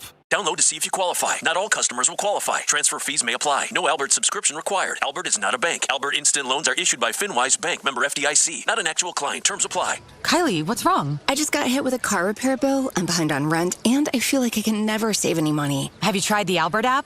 Albert is your financial assistant, helping you find ways to save and create custom budgets to actually grow your money. Plus, you can get up to $10,000 for big expenses or advance up to $1,000 fast when you need cash right away. Albert can get me up to $10,000? Exactly. Albert spots you in a pinch and helps you grow your money in the long run. I'm downloading Albert right now. Download the Albert app and use promo code SMART to borrow up to $10,000 for whatever you need. The Albert app helps you budget better and save more money so you reach your financial goals faster. Download the Albert app right now and use promo code SMART to borrow up to $10,000. Use code SMART to borrow up to $10,000. Now let's take a look at the traffic with Brandy Scott. Thanks so much, guys. Yanks are home tonight in the Bronx. If you're getting a jump start using the inbound George, better on the upper deck. They cleaned up that crash underneath the apartments. Just about 10 to 15 minutes using 8095. Lower level, about a 5 to 10 minute ride from all approaches. Deegan already slammed in both directions, heading over to the stadium with the volume for the outbound George.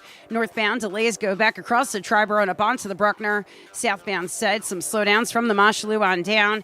Outbound Lincoln already about 20 to 30 minutes. Outbound Hahn 15 to 20. LIRR still on strike. Shuttle buses being provided. Going to see some extra company on the Big Three heading through Nassau County. Slowdowns on the LIE northern and southern states. This report is sponsored by True Green. True Green, the easiest way to get a golf course quality lawn. Don't wait. Sign up at truegreen.com and get your first application for $9.95. Let the pros do the work so you can enjoy your weekend. I'm Brandy Scott on 880 ESPN New York. The NFL schedule dropped and it's time to settle up. There's road trips to plan, hotels to book, tickets to split, tailgates to cover, scores to settle, all the things for the season. But now when you send $10 or more to a friend with PayPal by May 28th, you could win 2 tickets to every home game of your favorite team. Yep, the whole season. Visit paypal.com/P2P sweeps. No purchase necessary. See website for details, including how to enter by mail. Brought to you by PayPal, official peer-to-peer payment sponsor of the NFL. Okay, class, let's begin. Psst, love your boots. I just sold a pair like that on eBay. Oh, really? Yeah, it took like 2 seconds to list, and they sold almost immediately. I've been selling everything lately. Some chunky boots, a faux fur coat I never wore, and a vintage chair that was more of an expensive clothing rack. You know, I actually bought these on eBay. Wait, are you Kitty Sell Stuff from Brooklyn? Okay, quiet, please. Find what you love. Sell what you don't. eBay. Things people love.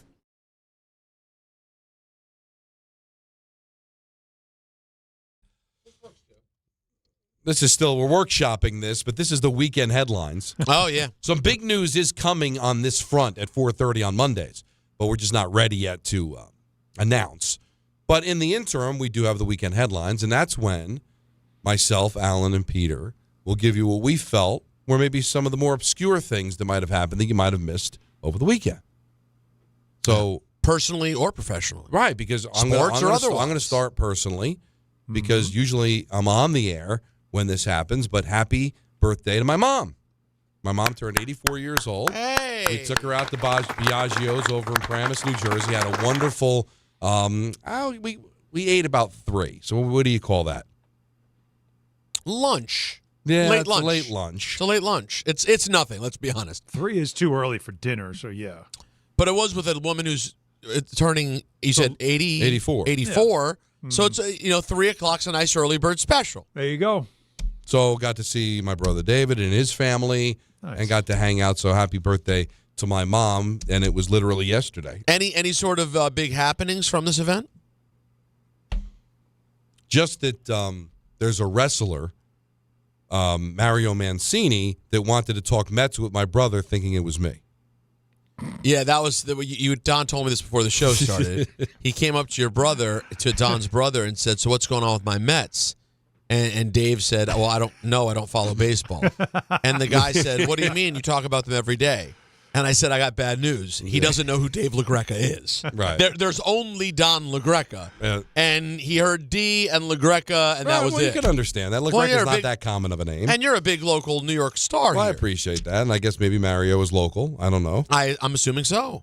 So we do appreciate that. But I guess my thing, and I kind of touched on it before we went to break, just an amazing Game 6 between the Canadians and the Sabres, in which the Canadians scored in their first 3 shots, had a 3-1 lead, and never scored again, lost 7-3. So the Sabres have forced a Game 7 tonight, which you could see on ESPN, 7:30 face-off, which, by the way, what a break that is for the NHL. And then last night's Game 7's on Prime. I mean, what are we doing? I know these things are done ahead of time, but the NBA had to cringe, like, no offense to Prime, but it's like they had it all to themselves, right? Yep. No NHL last night. The only competition you had was the baseball, and it really would have been a nice moment that I think a lot of people didn't even know where to find it, especially this early in the whole app thing. And I asked this to Peter, Allen. I'll ask you, how many eyeballs has the NHL stolen from the NBA? Where people have said, I'm going to go check what the NBA playoffs are doing. I'm going to turn on TNT, and then get sucked into a hockey game because they didn't know the rights changed, right? Possible. Like, not everybody follows it like we do, right? Yep. So they know I kind of casually follow basketball, but it's May and this is when the playoffs are. I'm going to turn on ESPN or TNT, and they can turn on ESPN and certainly catch a basketball game. But if you turn on TNT, you're not going to catch the NBA anymore. Right. So it's just. I think it's true. I think you definitely have had that happen, especially when you don't know where to go. If it's not on NBC and it's not on ABC or ESPN, and then you're like, well, basketball's always on TNT. No, there's a hockey game on. Oh, this looks interesting, and you just stay on it, and that's very possible.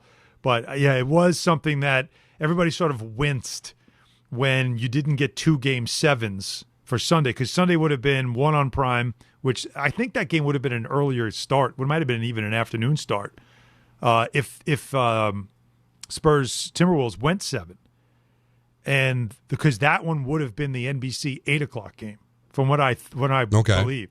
So now that you had one, it was a standalone. It was almost a rumor, unless you were a true NBA fan who was looking for the game. I don't think a casual sports fan would have found it. And then by the time you found it, you saw the score and just left it. Yeah. So good. It would have been interesting to see what the numbers were. But it was just great. Like, just a lot of pomp and circumstance around that Game 6 in Montreal. And Sabres forced the Game 7. So we'll see. Tonight's gonna be fun. I like Montreal tonight. I just think that I think it puts a lot of pressure on the home team.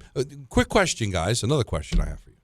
I don't know the number, but apparently the NHL or the Buffalo Sabres have called the NHL and asked if they could wear their old throwback, the buffalo head as the logo, the black and red and white. That's what they wore the last time they made it. Dominic Hasek. To the Stanley Cup final. And so they asked the league. The league said, no, if you do it, you're fined. Do it. What's the number where you say that's too much? I mean, how much can the fine really be? 50 grand? What are they really fining you, honestly? If it's less than 100 grand and it's something special to you and you think it's a mojo that can help you get to this conference final, don't you pay it? Of course you pay it. If you think it's actually that big a deal, I mean, sort of yo-yo, but I hear what you're saying. If you end up losing, like if it goes with your prediction and they end up losing, it's not money well spent. No, right? and also, but if you win, now it turns into something, and all those jerseys, people will start buying those jerseys like crazy. It becomes a thing, and then guess what? You're going to want to wear it again. Yeah, and the league's going to say you can't. We're going to do it again. Yeah, and then it could start to add up if you're making a run. But really, if it becomes a thing, though, I say you do it. See, for me, I'm old enough that I don't look at them as throwbacks because what they're wearing is what I remember. Yeah, them. Right. The original. But there's a whole bunch of fans that remember '99, remember that run with Dominic Hasek and all that. So, but it does put unusual pressure, right? Because now if you pay it and you lose, but maybe you leave well enough alone. But they did ask, and the league said, "No, go ahead, try me." There is something to. All right, go ahead. I'll write you a check. Gary, let him do it. You know, Pagula's got some money. Why not? I think he can afford it. He might have $100 grand in his pocket. Well, I saw something this weekend that you may have blinked if you missed it. Okay. And that would be the Ronda Rousey Gina Carano fight. Was it 15? How long was it? 15 feels like an hour. It was it was over in 2 seconds. Rousey went after, they go down, throws a few punches, arm bar, fight over.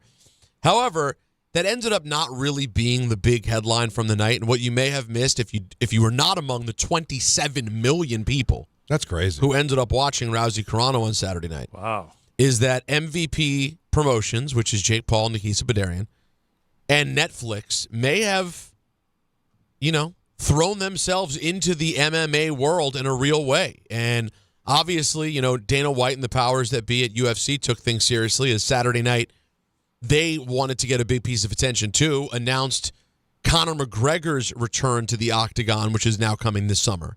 So they basically competed with the Netflix of it all by announcing Conor McGregor's return. So that kind of shows you how seriously they took the moment. But I have to say, guys, in watching the broadcast, Mauro Ranallo was play-by-play. Ariel Helwani was the interviewer in the ring after the fights. It did feel like a real potential competition out there if they were able to pull together big MMA names. Now, of course, this card, they were able to follow the formula of take huge former UFC stars who already built up sort of A-list MMA talents and put them on a card. You had Rousey and Carano, you had Francis Ngannou, you had Nate Diaz. All these big names are a part of the card, but in the end, guys, you got to be pretty impressed with 27 million people tuning in to watch MMA. And it's worldwide. Yeah, I believe that's the worldwide number. I don't think Game 7 on Prime got 27 million. No, that says a lot. No, that's a big deal. Yeah, no, it was pretty impressive stuff. What do you have, Alan?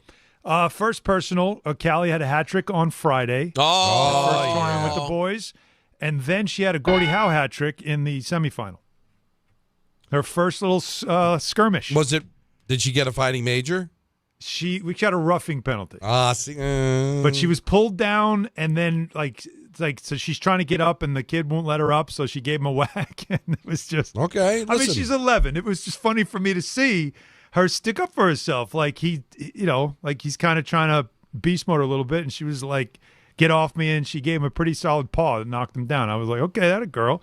So little proud dad stuff there, but sure. I told her let's not make this a thing because you get a reputation, But that was still a fun weekend for her. I'm very, very proud of Callie and the team itself in general. Hank Levin hockey, the kids played really hard. The goalie was very good, and they got to the semifinal, which was nice. Meanwhile, the headline that I want to talk to you guys about is the headline out of Minnesota, where the Timberwolves players, after being eliminated by the Spurs in 6, were talking about moodiness on the team. And we all know who they were talking about. And if you're a Knicks fan, you know what I'm saying. The one player who didn't do an exit interview with the media was Julius Randle. And Randle had a god-awful series. He averaged just 12 points a game, shot like 34%, struggled mightily. And when you hear the players like Naz Reid, who talks about, like, when you look at, the other teams in the playoffs, they're playing for one another. They're excited to be on the floor with one another. They're a team where they're selfless and that you're excited for someone else having a big game. If it's not your night, be excited for a teammate who's having a big game. And everybody in New York that has followed Randle just was nodding along going, oh, yeah, we know this conversation. We know where this is going. And then in the next breath, Naz Reid, Rudy Gobert, and several other Minnesota players were like, now that we're out, we're all in on Karl Anthony Towns. And we're supporting him. We want to see him make this run. We want to see this happen. In fact, I think Naz Reid might try to get to a game or two. Anthony Edwards might as well, because they all stayed close to him. And so we look back at that trade so many times, and there have been times where it's like, did the Knicks win or lose that trade? All depending on where in the timeline you want to look. Because Randle's had some big moments for the Timberwolves. But now that he's reached this moment where everybody is saying he got moody when the trade rumors started happening involving Giannis, and he was the name everybody was saying needs to go. And keep an eye on that this offseason, because that's a real thing, Giannis and the Timberwolves. But it is amazing how now you're looking back and saying that trade the Knicks made, they've been to back-to-back conference finals. And let me remind people, this is the third straight conference finals appearance that Towns has made, because his last year in Minnesota they got there. So let's see where this goes from here. But a very interesting turn of events when it comes to the player you traded and the player you traded for, and how now all of a sudden you're viewing this trade in a much different prism over the last couple of months and even the last couple of weeks. So watch what's happening in Minnesota, but it just caught my attention, and it was a headline I thought shouldn't go under the radar of what's being said now about former Knick Julius Randle in Minnesota. Interesting stuff for sure. Yeah, they took him to 6. But this looked like they're landlocked there. You know, when you were in the conference with the Thunder and now the Spurs have become a thing, you just wonder if their window is now felt like flat out closed. They needed more out of Randle. They really did. And they thought they could have won that series if he just did more than make one basket. And then, again, the moodiness thing, guys, not celebrating other people's success on your team. Not good. That's not good. All right, 1-800-919-3776 is the number to call. We've got lots on the table. Mets-Yankees Subway Series as the Mets take 2 out of 3. Knicks Game 1 against the Cavs tomorrow. It's Hahn and Rosenberg taking up until 6 o'clock, and then it's Mets baseball here on ESPN New York. The Knicks. And for the second consecutive season, the Knicks are on their way to the Eastern Conference Finals. The Cavaliers. There's something about the mentality of this team that kind of suggests that if there's ever a time to believe in the New York Knicks, the year is now. The Eastern Conference Finals. The pursuit of the LIRR is alive and well. Game 1 coverage gets underway tomorrow at 7 on 880 and the ESPN New York app. Prizes, flyaways, even cash money. You want it? We've got it. Find a list of all contests and official rules by visiting ESPNNewYorkContests.com. That's ESPNNewYorkContests.com. FanDuel is giving you better payouts on same-game parlays all NBA playoffs long. With more ways to build and more value every time you play, you can stack your picks your way for every game, every matchup, and every moment. From spreads to player points to threes and more, build it all into one same-game parlay and go for bigger payouts. So if you're betting same-game parlays this NBA postseason, bet them on FanDuel. More options, better payouts, all NBA playoffs long. Head to FanDuel.com/local to get started. FanDuel is giving you better payouts on same-game parlays all NBA playoffs long. With more ways to build and more value every time you play, you can stack your picks your way for every game, every matchup, and every moment. From spreads to player points to threes and more, build it all into one same-game parlay and go for bigger payouts. FanDuel, an official partner of the NBA. Play your game. 21 plus and physically present in New York. For help with a gambling problem, call 1-877-8-HOPE-NY or text HOPE-NY 467-369. This is Bart and Carlin on ESPN New York. I used to think Philly was a sports town. I don't know if it is anymore. This was like a soul-sucking type performance. You took everything out of them that you could possibly take and then left town in tatters. This was crazy. I mean, Philly's like the little brother. To do that to that type of opponent is just cherry on top. Bart Scott, Chris Carlin, weekdays at 10 a.m. on ESPN New York and streaming live on YouTube. Hi, this is Don LaGreca. I'm big on having the right game plan on the ice and at home, which is why I use Viking Pest Control myself as the pest control provider and proud partner of the New Jersey Devils. Viking has been protecting homes for over 45 years with expert pest control service and solutions tailored just for you. From ants and cockroaches to rodents, stinging insects, and backyard mosquitoes, Viking keeps pests out of your house and out of the play. Bundle pest control with mosquito services and save big. One call, one company, total peace of mind. Visit VikingPest.com. Viking Pest Control, protecting your home inside and out. This is DiPietro and Rothenberg. If you're a Knicks fan, this is exactly what you want. The Cleveland Cavaliers are moving on to the Eastern Conference Finals. They have home court. They get no time in between series. They'll take on the New York Knicks. If you could have handpicked the team that you wanted to play in the Eastern Conference Finals, I think it would be Cleveland. It's amazing how this has worked out. And if they do not go to the NBA Finals, they may never go to the NBA Finals. Morning Start with DiPietro and Rothenberg. Weekdays from 6 to 10 on ESPN New York and streaming live on YouTube.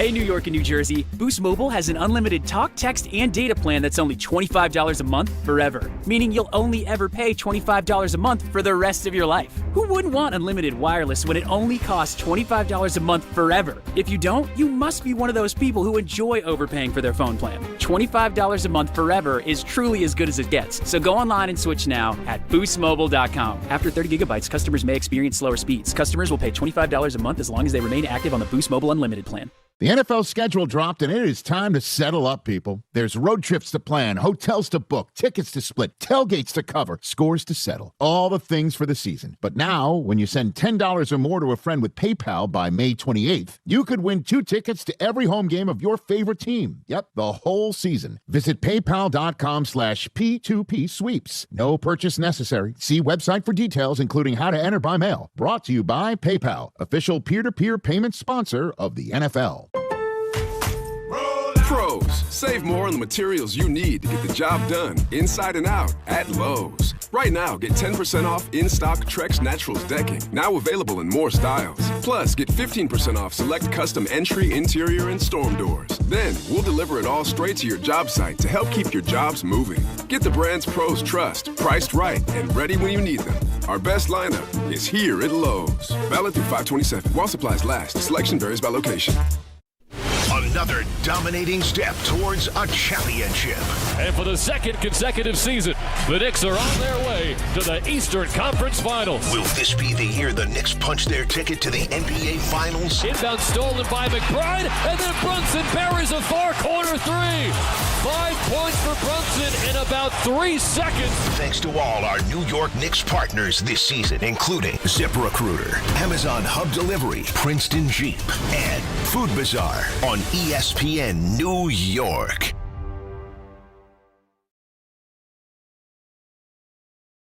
Subscribe to the ESPN New York. I keep doing that. I keep putting the the's not there. What does it matter with me? Somebody else should do this read. I'm actually a moron. No, you're fine. No, I agree. I agree. He shouldn't be doing this anymore. Hack-a-doodle-doo. He shouldn't be doing this anymore. No, subscribe to ESPN New York on YouTube. You forgot the. Stream the full weekday lineup live, watch complete replays, or catch up fast with can't-miss highlights. Jump into the live chat, react in real time, and make your voice part of the show. Subscribe to ESPN New York on YouTube now and stay locked so you never miss a moment. Say that's professional. See that? Yeah. He did that. Why? That's not good.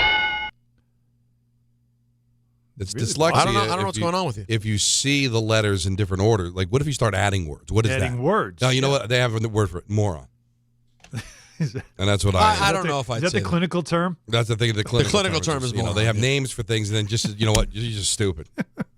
Is there something wrong with me? Yeah, we analyzed you. We just realized you're just. We just dumb. realized you're not very bright. Yeah, that's listen. There's Nothing happening You here. see this chart here?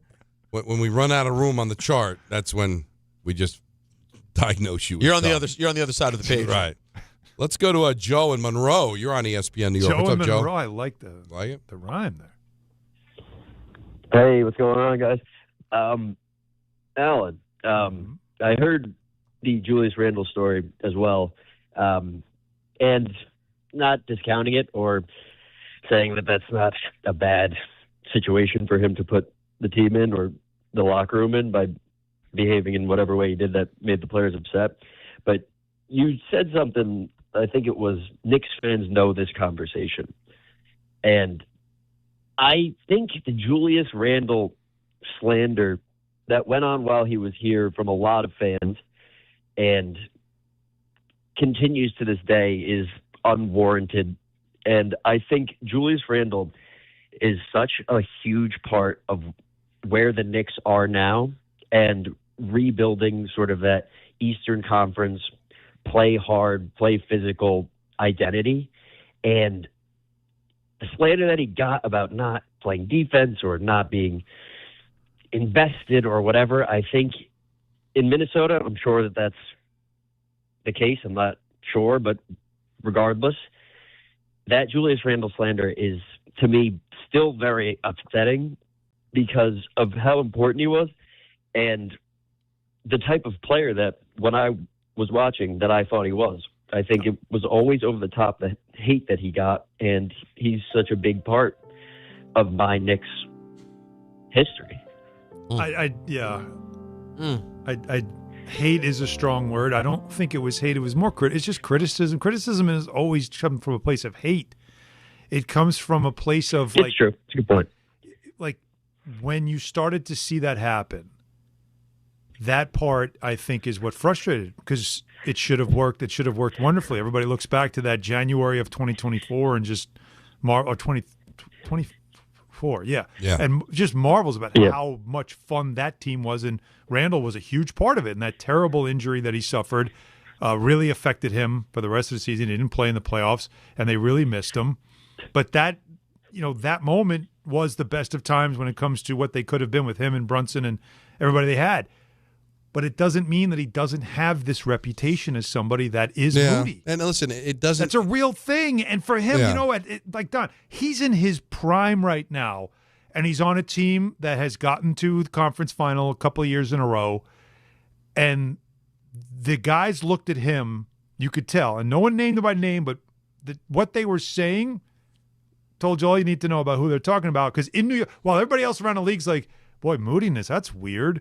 Who is it on that team? We all know. Here in New York, we're like, oh, yeah. Unfortunately, that's Julius. And there was a time, was this the right trade? And because Towns was going through it here in the same sort of way. But one thing Towns never does is he never shows you any of that type of quote-unquote jealousy or, if I'm not getting the ball, then you're not going to get my energy. He's been a different guy. And the fact that the Timberwolves players openly said how much they're rooting for Towns now that they've been knocked out, that says a lot too. It does. For sure. The only reason why I brought it up. But it is odd too. When criticism isn't hate. Those were good Knicks teams, and it had been a long time since they had made the playoffs, and there they are winning a playoff round, and then you come to the realization that the coach and the star player not good enough. You make changes and. So it's not aging well for him either. And where he went, they haven't been able to get over the hump either. It's tough. But I can see a fan saying, hey, that was a pretty good team. That was a pretty good run. Let's acknowledge it. But they're certainly in a better place than they were back then. Spike and St. Pete, you're on ESPN New York. Hey, boys. Alan, I got to tell you, I said Kenny would come up with a plan to take out Detroit. Blind squirrel finds a nut. I thought, and I don't like saying this, but I follow the officials. The previous Nick Culler person who met with a tragic end to his life, I got to talk to him a few times, and he always told me that Mark Davis shouldn't be a crew chief. And if you watch that game carefully, like you and I, look at the game, he took the Pistons right out of that game. There must have been, 70 free throws? It was ridiculous. And everything was called. Arthur Thompson's probably their most important player defensively. And, he did 70 free throws or something like that. And he took all their, the way they play bully ball and with a lot of energy. They certainly don't have the offensive ability to take out Cleveland. I'm happy for Kenny, who was an absolute star player at St. Anthony's in Huntington. But I'll tell you, I heard Clyde on an interview on another station, and he said he thought Detroit was done. He said he thought they just couldn't do it. And honestly, if you go by the matchup left, look, Donovan Mitchell's a great player. I'll wash out with him and Brunson. But the next 3 or 4 best players are on the Knicks. And here's one to make you guys all smile. I think Kansas City. I think San Antonio and Oklahoma City is a toss-up, and they're putting my friend Zach Zarber on the game. We always come back to him because, look, he makes mistakes too, but he's fair about it. That game was officiated in a horrible way last night, taking every edge away from the Pistons. Notwithstanding, I don't think that, what's their names again, Jared Allen, who played for Kenny in Brooklyn, and what's the other kid? Evan Mobley. Are they going to get 35 points and then 20 rebounds again against the Knicks team? And Harden is the quintessential example. This is the 5th, 7th game he's crapped the bed. And they still won in spite of it. It's exactly what I was going to say. Despite Harden's best efforts to tank the whole thing, the Cavs still found a way to win the game. And that's because Donovan Mitchell that was probably his greatest playoff performance, and I don't care about big numbers he's put up in the past. Just the way he played in that game on the road. And I'll only add this part. I don't want to get into the officiating. I don't see it the way Spike sees it, that Mark Davis and crew took them out. I see it as, I thought the Pistons looked like they ran out of gas. I thought they looked tired, and that stood out the most. They really did. They were run ragged, couldn't guard Donovan, and then all the switching was always a step late on the help, and the bigs just killed them every time they had to help. So I think they just, again, realized you can't win in the playoffs, or at least you can't go deep into the playoffs when you have one star. And the Pistons have one star. Yeah. And Cade Cunningham, and if you bottle him up and get the ball out of his hands, or he has a bad night, which he looked tired, it's going to show its face, and it really did in that game. So, I mean, at home, back-to-back years now, you lose a closeout game at home. That's tough. Yeah, especially in the way that they lost last night. That game was embarrassing. I just feel good about the fact that, like, I think last week we were having this conversation, and I just wondered, like, is it possible we're going to look up? We don't know that Detroit is becoming this great team that people think they might be, and the same thing may be true of Cleveland. Like, aren't they isn't Detroit in this precarious place right now because they've got to find a second star? That one false move, and you're gone. That's the thing. We know the Knicks have been there before. I mean, they're relying on Sasser and Dennis Jenkins, and again, Jenkins played great. I'm really happy for the former St. John's player, what he's become. But when you're like, you need them to make big shots in a Game 7, you've got some problems. They've got some tough decisions to make for the roster if they want to take a step with Cade. But one false move, that whole thing could come down. Aaron Boone spoke about Wells, spoke about Cole. We're going to hear all that coming up next on Hahn Rosenberg, ESPN New York. If you're heading into summer without a medical emergency kit, you're taking a risk most people don't think about until it's too late. Summer colds linger and can turn into sinus infections that last for weeks. Getting sick right now before vacation can derail everything. And when you're traveling, finding a doctor and pharmacy is stressful. That's why I ordered a medical emergency kit. It's like having urgent care and a pharmacy right at home. It includes essential prescriptions like amoxicillin and generic Z-Pak to treat a wide range of common and serious illnesses. So if you wake up sick at home or on the road, you already have what you need. No waiting for your doctor, no hours at urgent care, no pharmacy lines, no copays. Just match your symptoms to the right prescription in your guidebook or call their telemedicine doctor standing by. Start on your meds sooner and feel better faster. Every home needs at least one medical emergency kit. Order yours online in minutes and it's shipped to your door. And save $45 with my promo code 880 at urgentcarekit.com/880. That's promo code 880 at urgentcarekit.com/880. Did your dog just get groomed? She's got a pep in her step. Actually, she's gotten famous. She's one of 18 dogs on the New Jersey Dog Scratch-Offs from the New Jersey Lottery. What? Yeah, New Jersey voted, and 18 dogs were chosen. Well, look at her. It's gone to her head a bit. Play the New Jersey Dog Scratch-Offs, featuring 18 real New Jersey dogs and a top prize of $200,000. Oh, are you a famous doggy? Yes, you are. Must be 18 or older to buy a lottery ticket. Please play responsibly. If you or somebody knows a gambling problem, call 1-800-GAMBLER. The New York City Department of Correction offers countless career opportunities, from specialized units to leadership roles that support public safety and change lives for the better. It starts with one step: registering for the New York City Correction Officer exam. Earn over $109,000 after just 5.5 years. Benefits on day one, job security, pension at any age after 22 years of service. Go to nyc.gov/joinDOC or search Join DOC. One career, many opportunities. Registration ends next week. Take the test. And now let's take a look at the traffic with Brandy Scott. Thanks, guys. Well, it's day 3 of the LIRR strike. Services suspended and shuttle buses being provided. Looks like a lot of people opted to drive into work. LA eastbound, you're hitting the brakes from right out of the Midtown Tunnel in Queens through to Jericho Turnpike. Northern State eastbound, that's a solid ride heading over to the Meadowbrook. Backed up onto the eastbound Grand Central. Southern State eastbound, bumper to bumper heading over to the Meadowbrook and the Wantagh. Solid ride there from right after the Belt Cross Island split.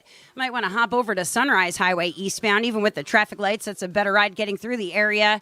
Inbound, George, Yanks are home tonight, looking pretty good, just about 5 to 10 for both the upper and lower decks. Deegan packed both up and down, heading over to the stadium with the volume for the outbound, George. Outbound, Lincoln and Holland Tunnels, 15 to 20 minutes each. This report is sponsored by True Green. True Green, the easiest way to get a golf course quality lawn. Don't wait, sign up at truegreen.com and get your first application for $9.95. I'm Brandy Scott on 880 ESPN New York. This is a special notice to U.S. taxpayers owing $10,000 or more to the IRS. Tax Relief Advocates is urgently notifying taxpayers that tax relief initiatives are now available that may significantly reduce or eliminate what you owe. If you're afraid of an IRS lien, levy, or wage garnishment, don't lose hope. You can now take advantage of these current relief programs to end all collections, reduce the amount you owe, and resolve your tax problem.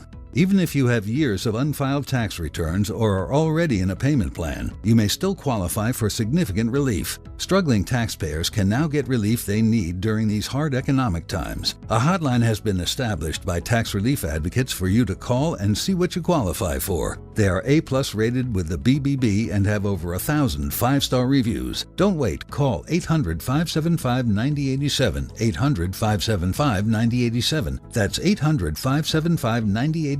Or simply visit TRA.com. Hey, this is Jalen Brunson. Jalen Brunson for 3. And this is your home for New York Knicks basketball. This is 880 ESPN. WHSQ and WCBS FM HD2, New York.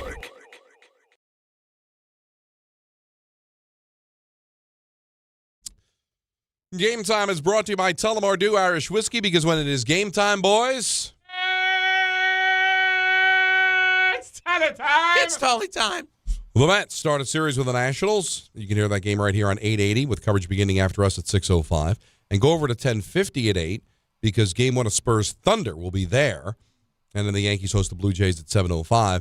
Tullamore Dew, the original triple distilled, triple blended, and triple cast matured Irish whiskey. Be sure to grab a Tullamore Dew or try the new Tullamore Dew Honey during today's action. Glasses up to enjoying Tullamore Dew responsibly. Aaron Boone spoke moments ago before the Yankees game against the Blue Jays. As you know, Gerrit Cole has not pitched so far this year. He did have a couple of rehab stints, and now the question is, will he make his next start here or elsewhere? Here's Aaron Boone. Just kind of everyone that's involved, from the training staff, from Gerrit, just wanting to do the right thing. What's the right timing? Again, whatever we do, like, it's with the long game in mind. So, a need doesn't necessarily mean we're bringing him back. It's like, if we feel like he's absolutely ready to go and checked all the boxes, then we'll make that call. I'd say it's on the table, yeah. All right, so it's on the table. Allen, his next time pitching might be with the New York Yankees. Yeah, and again, with the Fried situation, you really need him right now. Although I still am leaning towards maybe the Fried situation isn't as dire as it originally might have been believed to be, which is a good thing, because I'd love to see these two in a rotation. That'd be nice. Yeah. But getting Cole back would be great. This is pretty much on the timeline, right? We were told at some point in May, so that's a good thing. And from what it seems like in his rehab starts, the more pitches that he threw, the stronger he got. And I'll tell you what, it sounds like the velocity's there too. So I'm excited to see him back. That's going to be a big part of it. But once again, starting pitching was a strength of this team. It's the back end that you're more concerned about. But the headline is, when he pitches here, it won't be out of need. It'll be he's ready. So they're not going to rush him. Of course. By any stretch. They'll always say that. We mentioned to you that Wells has been struggling, not in the lineup tonight. And Aaron Boone talked about sitting Wells. Obviously been scuffling this trip, where I felt like early on was, putting together some at-bats early in the season, not getting some results. And then yesterday's game, the way it turned out with him getting in there for half the game, I just felt like today with the lefty, another good day to have him down. Do you expect him back in there tomorrow? We'll see. Yeah, we'll see. Well, because Really depends on what happens in the game, right? So, but it sounds to me like you don't play well, you don't play. Period. Mm-hmm. Yeah. So why should he just? Oh, he'll be back tomorrow. Well, maybe let's see. Stara goes out there and goes 4 for 4. You know, forget the analytics now. This is what I like about it. He's not performing. He's going to have to sit.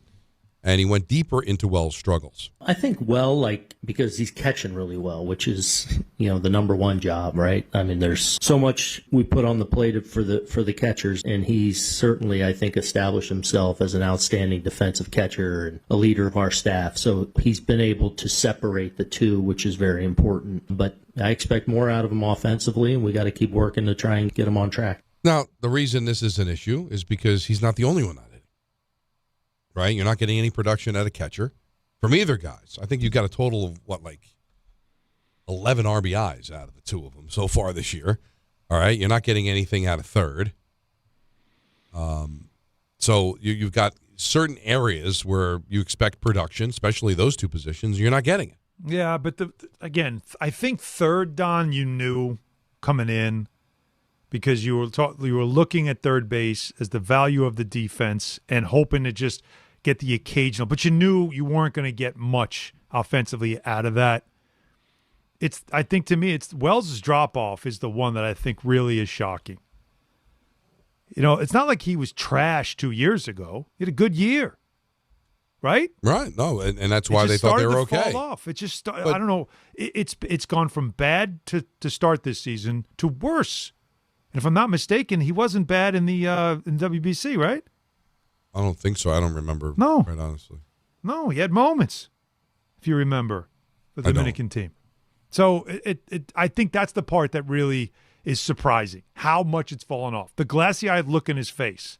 The fact that, as you know, it always seems to come around to the guy that's struggling when there's a moment to have a big hit. And you're waiting for him to deliver, and he's not. He's got some pop in his bat when he's right. And I think Boone, knowing how he is, I'm telling you from the little bit that I've seen this weekend with him and with the way Boone has talked about it, Boone is not ready to give up on him because he's not like that. You know how he is with his players. And it's like, we got to get him right. We got to get him right. That seems to be the prevailing thought right now versus this guy's a bum, get rid of him. We got to find someone else. But they do know they need to find a righty bat anyway because you can't have two lefty catchers. So they're going to try to let him just take the pressure off a little bit.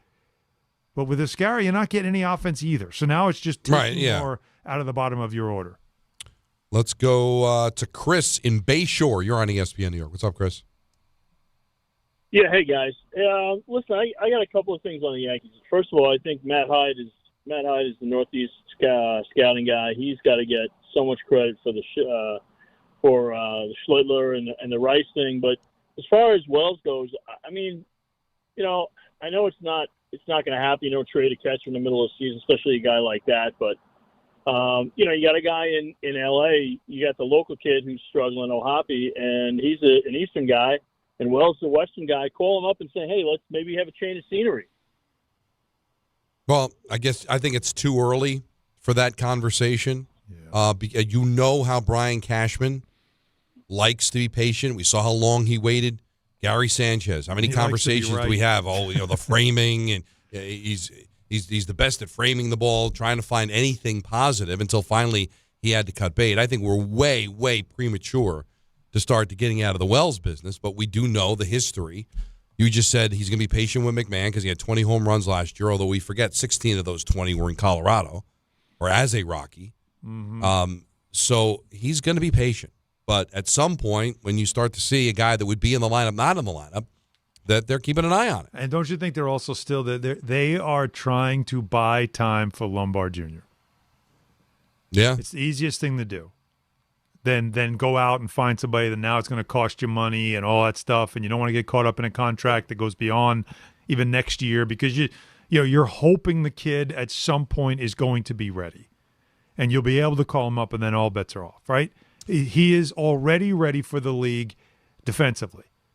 You just don't want to bring him up too soon because what can happen to him at the plate is, what can happen to anybody if they're not ready. I don't. It's being ready, but I also don't want it to appear that he's coming up to be a savior. right? Oh, we've got problems here hitting. McMahon's like, let's bring him up. Let's have him play third. And what are the fans going to say? Like what happened with the Mets with their call up, right? With Ewing, and now it's looked upon. Oh, look, save us, save our situation. We're not getting any out of hitting. We're struggling. I don't want that either. Ideally, have him come up. You're winning. He comes up in September. And then he could start the season in the beginning of the year. And again, it's just important to remember how different everything feels every 2 weeks. So don't make a decision about the start of somebody's career based on a feeling of urgency that you feel on May 18th that you weren't feeling, let's say, on May 1st, and you won't be feeling on June 1st. But that's right. Every week we just keep changing what the needs are because, this week it's this, and this week. You have to give time. You have to really give this a window before you know what the true needs are of a team. And we went through it with McMahon. He wasn't hitting. Then he started hitting again. Now he's not. What did he go for his last 20 something? Wasn't buying that. Every year we do this because look, we go into the season. The Yankee roster was a run it back. That means it wasn't a. They're not a complete roster. They knew that. You don't run back something that can't get through the Final Four. Right. Can't get back to the World Series. You don't run that back and say, well, we think we're better. No, you run it back because you like what you've got. You know you got to add more, but you don't want to make too many changes because it only creates more holes. And they also had some young players that they thought would be pushing their way up. Yeah. Right? There's that too. So I don't think they think this is it. And every year, Cashman is in the business. Come late June, or now all of a sudden, we're going to start seeing what we can find. And as Don pointed out, the majority of this league is playing under 500 baseball, which means there'll be some sellers. And you got to wait it out and just try to get through this right now. Right. To see if you can fix a couple of the holes that you might have there. But I really do think deep down, they are trying to hold out as long as they can and buy time for George Lombard Jr., who's going to be, in their minds, that's who they have in mind for the next 5 to 10 years, playing third base, where they thought it would be him and Volpe. But at least you think he's going to be your third baseman if Caballero ends up being your answer at shortstop. Because remember, Lombard he's a shortstop. Yeah, you don't want to mess everything up, playing it out of position and all that. So you want to try to make it as perfect as possible for him. Let's go to Kevin in Queens. You're on Don, Hahn, and Rosenberg. Hey, what's going on, guys? What's up? Love the show, man. As always, thanks for taking a call. What's up, guys? Michael K was talking not specifically about this, but talking about the fans on social media, Mets fans and Yankee fans after the Subway Series. And as a Mets fan, so Don, I want to hear your take. Ali, obviously you too, Alan. Sorry, but Don, because you're the Mets fan, but this kind of just drives me crazy, right? When Mets fans are like, oh, we run the town, right? We'll beat the series, we'll win the Subway Series, we run the town. And then this whole big brother, little brother conversation, I know that didn't come from Mets fans, right? But, it just drives me crazy. We won a Subway Series, cool. How about we continue to win, we turn the season around, and let's make the playoffs consistently. So just want to hear your take on it. It just drives me crazy when I hear that from Mets fans. Well, there's two things at play what here. What are we doing? You got to at least be able to celebrate taking 2 out of 3. Otherwise, what are we doing this for? We obviously do this every year. All right, the Mets won the series. Does it mean they're the better team? Does it mean they own the town? No, but you know what? They took 2 out of 3. And then come September, we'll go to Yankee Stadium, and we'll see where it all ends up being. Most likely the Yankees will take 2 out of 3, and it's all even. Right. But, don't take the fun out of it by saying, well, we're still the Yankees. Well, then why do we do it? Because the Mets are always going to be the Mets. Yankees are going to be the Yankees until something significant changes. But Met fans can't celebrate taking 2 out of 3? If they got to shut their mouths because they're the Mets, then what do we bother? Why not? Why do it? Then you've taken all the fun out of it. But as far as owning the town, stop it. I heard that from Met fans when Soto came here. That's not the objective. The objective is to start to win, be a relevant team, be consistent, and win a championship. Why do you care who owns the town? What does that mean? What does that mean? Is this a more recent thing, Don? Do you remember this being a thing? Because you were on the other side of it. I was on the other side of it. We both grew up in the same generation. We all know what that stuff was like. Game in and game out. Now, they didn't play each other back then when you and I were kids. That stuff didn't start till you and I both were far adults and not into that kind of stuff. We didn't care as much the give and take. Right. But there was still the comparison, and I had to endure through a late 80s of, a household of all Met fans, and I'm sitting there like just trying to at least argue that Danny Tartabull is just as good. Like, I didn't know what I was going to say at that point, right? Because they were just bad. They weren't as good. But I never the run this town stuff. And I was don't just get who's it. better. I don't know what because is it because they play each other now that there's supposed to be some it's kind a of false immediacy narrative. to who's better? It's something because I guess Yankee fans, because they're the number one team, can always fall back on like this weekend. Well, listen, we're still a playoff team, and you're in last place. And we've won 27 championships the year too. Isn't that the ultimate mic drop? Well, then there's no reason. And you're not even at 500, so congratulations, you won a playoff series. But how about get to our level first before you want to really start, talking? And I bring this up all the time. So the Islanders win 4 Stanley Cups, right? The Rangers still own the town. I don't think the Islanders would trade those 4 Stanley Cups. Like, so what is owning the town? Do you get a trophy for that? Like at the end of the year when they have the awards ceremony, they give you a championship trophy for being the most popular team in your area. No. It's just something to kind of make you feel good, like, oh, the Giants are awful, and the Giants can't win, but, at least we got more fans than the Jets. What does that mean? Yeah, what's the win there? Here's what I had to hear in 94. After being happy for my parents who waited all that time to see the Rangers win the Cup, what I had to hear after that, which set me off even more, is being told that one Cup had way more value than the Islanders 4 in a row. Yeah. And I'm like, what? Like, what are you because you can't fathom that. No one's ever going to win 4 straight championships again in the 4 major sports in this country. It's not going to happen, but you're telling me that 1 was greater than 4? It's creating a false narrative to make up a gap, right? Yeah. Like, it would almost be like saying, like, I don't know, was there a stat that the Pistons won last night? Let's say the Pistons had more rebounds. Be like, oh, well, yeah, you beat us by 30, but we had more rebounds than you. And no, it's trying. You lost, so now it's trying to create something to make you feel better that doesn't really exist. But that's the fun part of this, which is why the back and forth. I don't tell people if Met fans wanted to walk out of that stadium and sit in that damn god awful traffic because you take the subway, but you couldn't take the train home. And you wanted to crow about how the Yankees were like, oh, man, we've got you guys rattled. You're devastated. Your closer can't close. Your catcher can't hit. Look what happened. You blew a lead. Like, we took 2 out of 3 against you. You know what? I got to take all of it. I can't. What am I going to say? You're right. You're right. But that's all that's that the fun ever part. matters. Go ahead. Run this down for a week. Is the final score. Who's the better team? Not the most popular team, who sells the most jerseys, who sells out all their games. I had to hear it as a Devil fan. Well, you can't even sell out the Meadowlands. All right, good. You went 8 straight years of missing the playoffs. Devils are winning 3 Stanley Cups. You want to trade?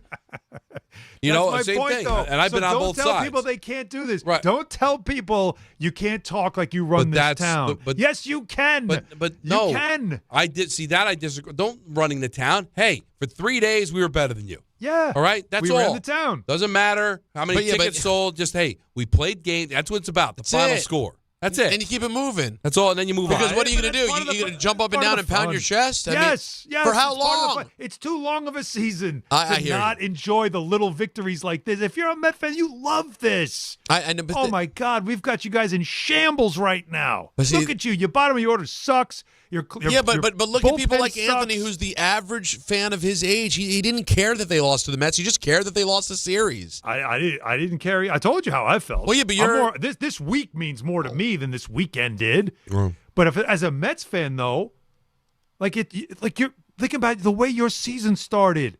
Look at this. I saw some of the guys. Dave Lennon wrote this in Newsday about how this could be the turning point. Maybe it is, maybe it isn't. But you know what? For a couple of days, you felt it's a good moment. It feels good, and then you move on. Good. That's what it's about. So don't tell people they can't pound their chest. Hey, I enjoy eating the steak, and then I feel bloated after, and I regret it. That's right. That's how it is. That's what this is, And then if the Mets lose 3 out of 4 to the Nationals, that's what it'll be. Yeah, then it's gone. Yeah. And I won't let you forget it. Robert in Manhattan, you're on ESPN. Bob. Yes, good afternoon, gentlemen. I hope you're having a good day and have a Memorial Day weekend holiday to all of you. My questions are for Donnie Pucks. Yes. I'm going to ask you 3 questions, Donnie Pucks, because you're our guru, and I'm going to hang up and listen. Number 1, who do you like in Game 7 and why? Number 2, who's going to give Carolina a tougher tussle? A tougher tussle. Sorry about that. Yep. And number 3, who do you like out west? Well, how do you not like Colorado? I'll go with the last one first here. Colorado is just, I think, way better than Vegas. Vegas is a really good, well-run team, but Colorado just got way too much firepower, and Nathan McKinnon isn't even having that great of a playoffs. He's going to go nuts, and I think they're going to they won't sweep because they haven't, where they had just the one loss, but I think they'll take care of business in the West. I think they're going to win the whole thing. I like the Canadians tonight just because it seems like the road team has been better in this series. I think I touched on it earlier. I think Montreal was overwhelmed by the moment. They're a young team, one of the youngest in the league. They have the whole pomp and circumstance. Larry Robinson comes out, lights the ice on fire, place is going nuts.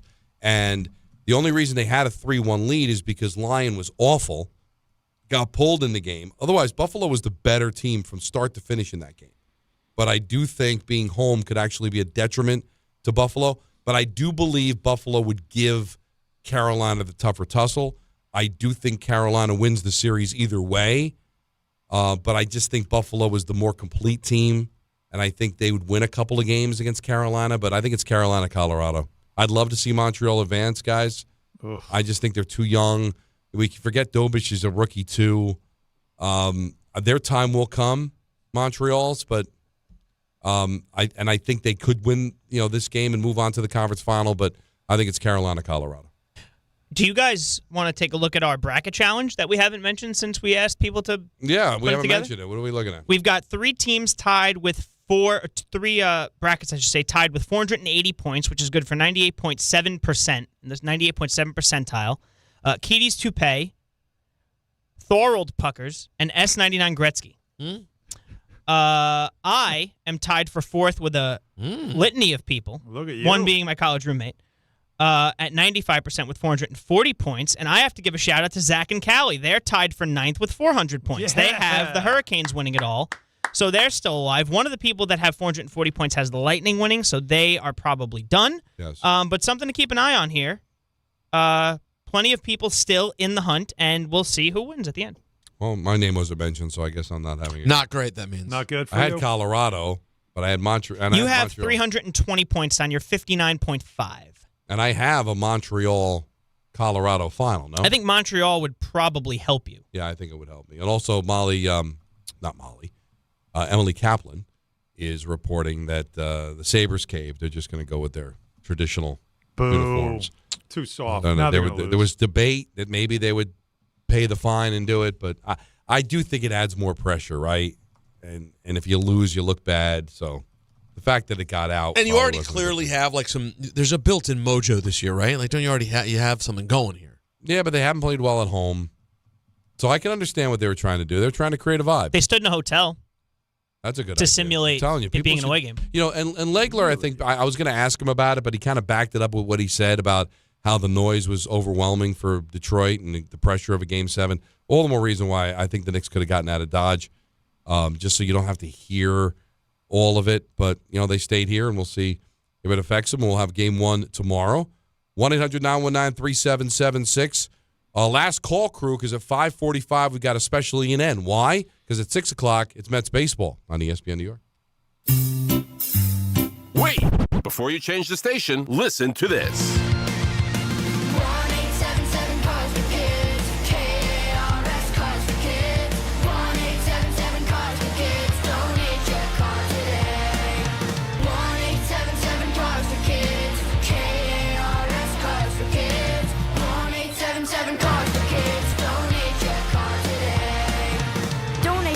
CarsForKids.org. That's cars with a K. Pickup is quick and easy. You'll also get a vacation voucher and a tax deduction. 1-877-CARS-FOR-KIDS. K-A-R-S Cars for Kids. 1-877-CARS-FOR-KIDS. Donate your car today. 1-877-CARS-FOR-KIDS. K-A-R-S Cars for Kids. 1-877-CARS-FOR-KIDS. Donate your car today. This This is your reminder to check in daily because every day during the NBA playoffs, FanDuel is serving up a happy hour. We're talking special drops you won't want to miss, from profit boosts to bonus bets and more. Check for a new reward every single day of the NBA playoffs and don't miss your shot to get a little extra out of the action. And when every possession matters in the playoffs, FanDuel makes it easy to get closer to the action. From player props on your favorite stars to all the tools you need to back them up. FanDuel puts player research right at your fingertips so you can check stats, trends, and matchups all in one place and make your picks with confidence. It's everything you need all in one app. So don't miss your shot. Head to FanDuel.com/local to get started. 21 plus and physically present in New York. Opt-in required. Rewards are non-withdrawable. Restrictions apply, including bonus and token expiration, leg requirements, and max wager amount. For help with a gambling problem, call 1-877-8-HOPE-NY or text HOPE-NY 467-369. We are moving now. Electric bikes are everywhere. They are quiet and very fast. Teens ride them on the roads, in bike lanes, but also in places they should not be, like sidewalks and parks. Look out! When you ride, wear a helmet. Don't speed. Watch out for pedestrians and cars. New York State and your community have specific rules for electric bikes. Follow them. Go to trafficsafety.ny.gov for more info. A message brought to you by the Governor's Traffic Safety Committee.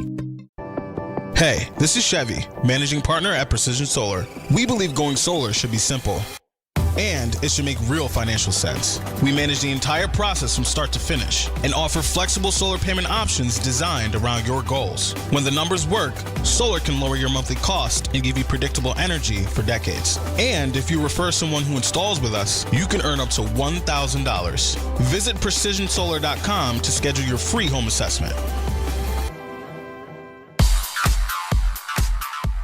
And now it's time for traffic. Here's Brandy Scott. Thanks so much, guys. We're going to start off in Jersey. Crash on Route 3 westbound right before 21 in Clifton. Right lane is out. You're solid there from the Turnpike Western Spur. Not moving much on 80 westbound over by Squirrelwood Road in Patterson. Another collision. Traffic is backed up there to the Garden State Parkway in Saddlebrook.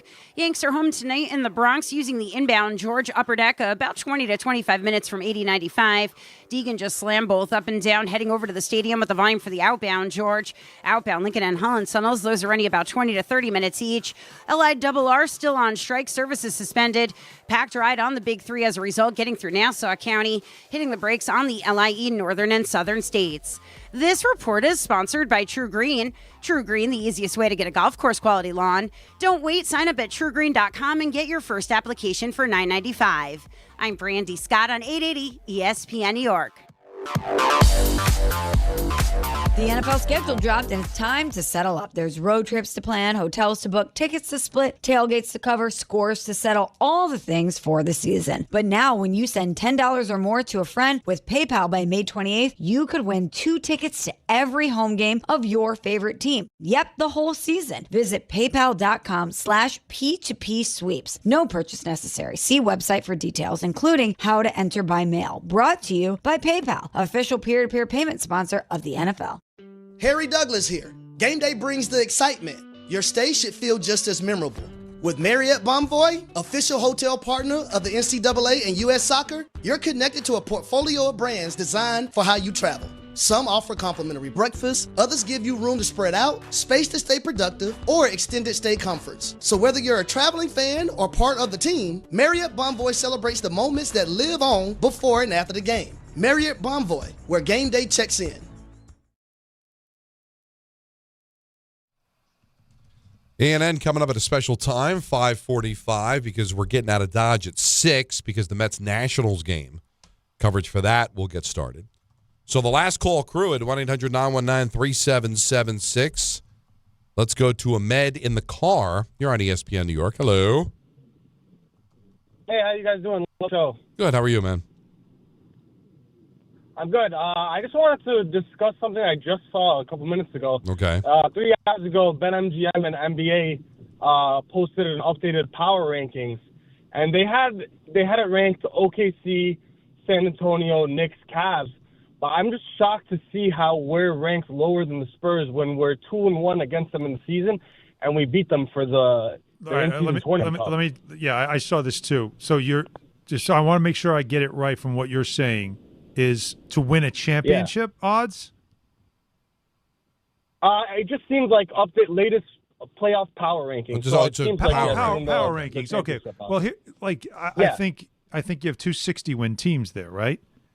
So you have that on top of the fact that whoever wins that series, the belief is that team is going to be the favorite to win the championship.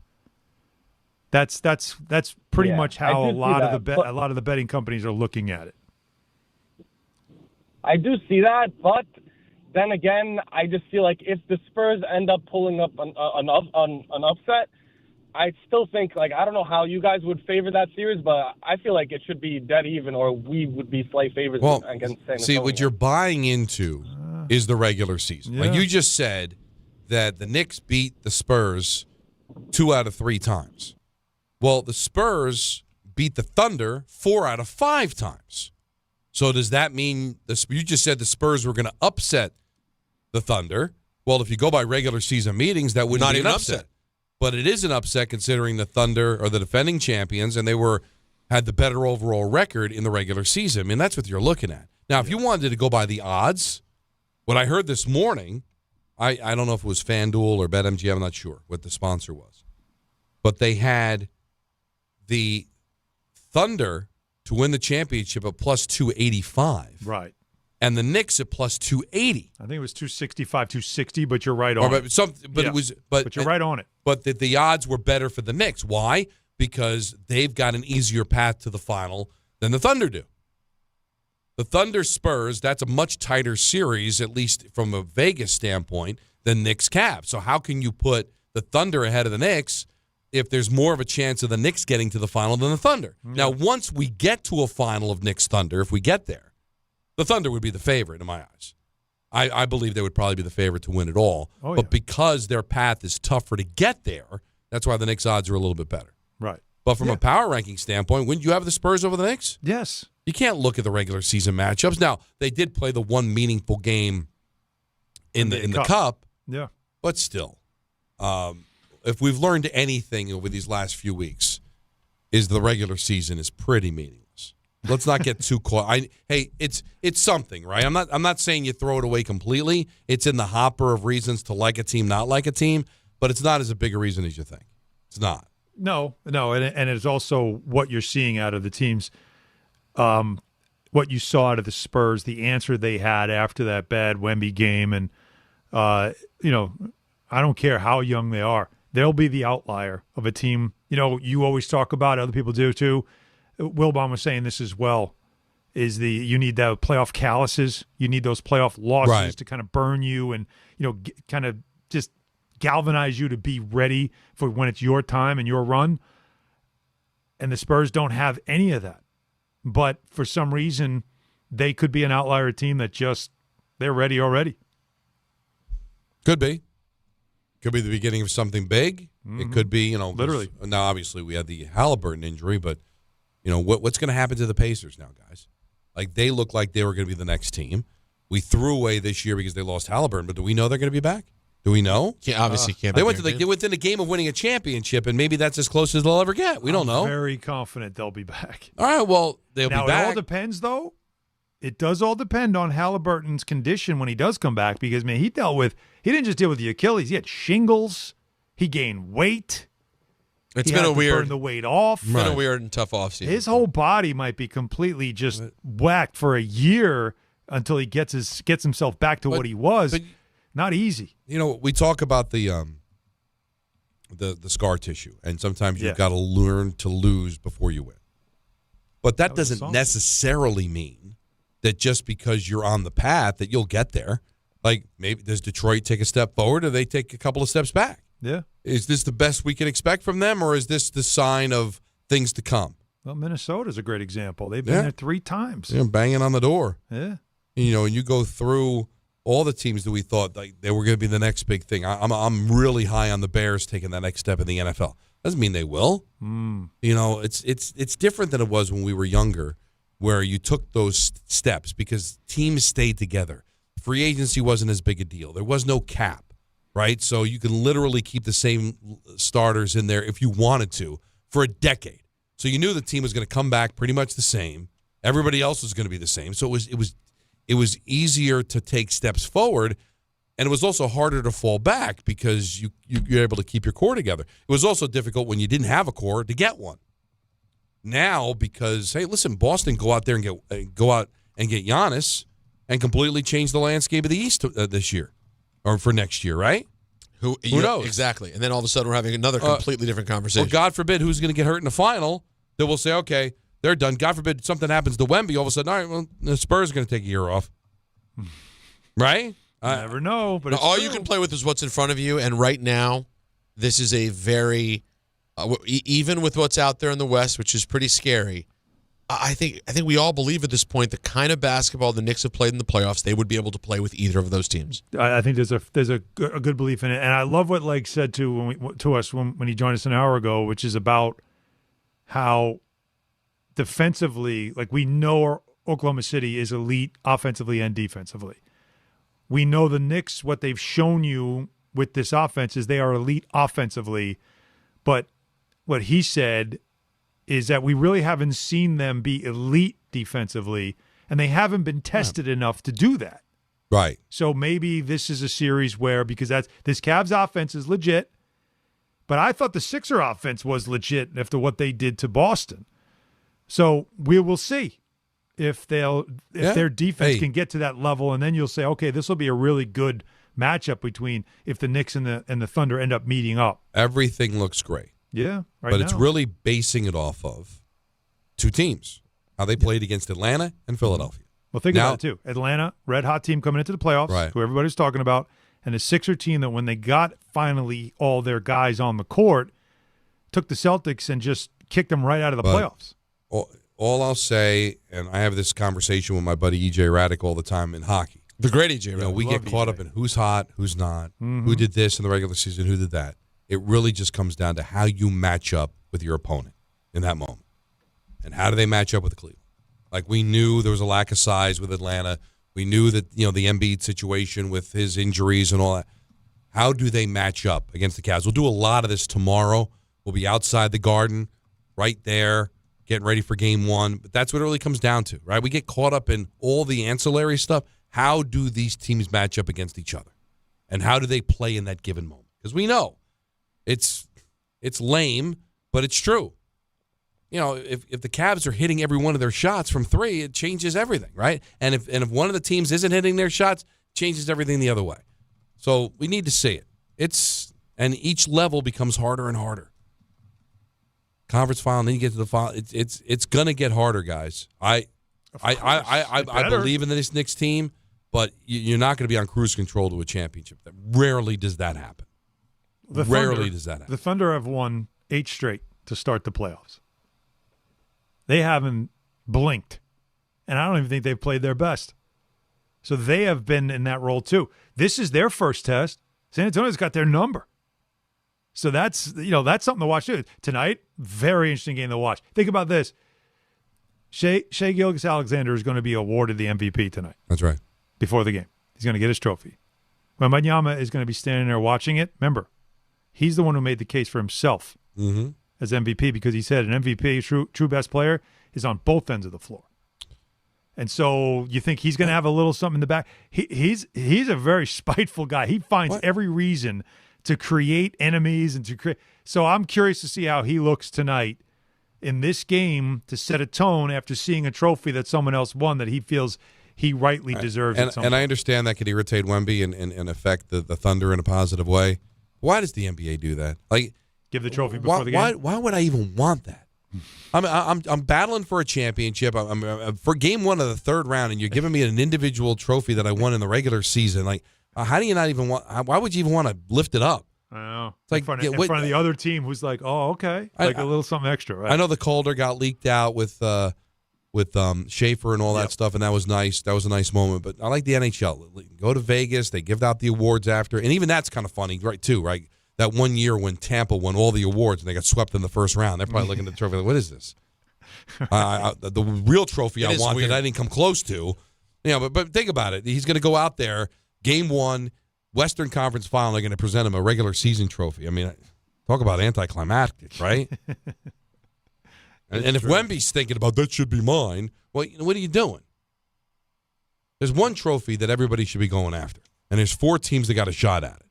Let the regular season awards go to all the Philistines who didn't come close to making it, right?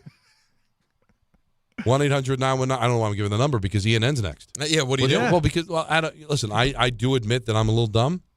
Sure. Well, I think but the habit is it's usually at 6 o'clock, and this will be the last call. It's a little for odd. Everything else, but we want to give Peter as much time as possible on ENN. Yeah. And it's next on ESPN New York. Oh, no.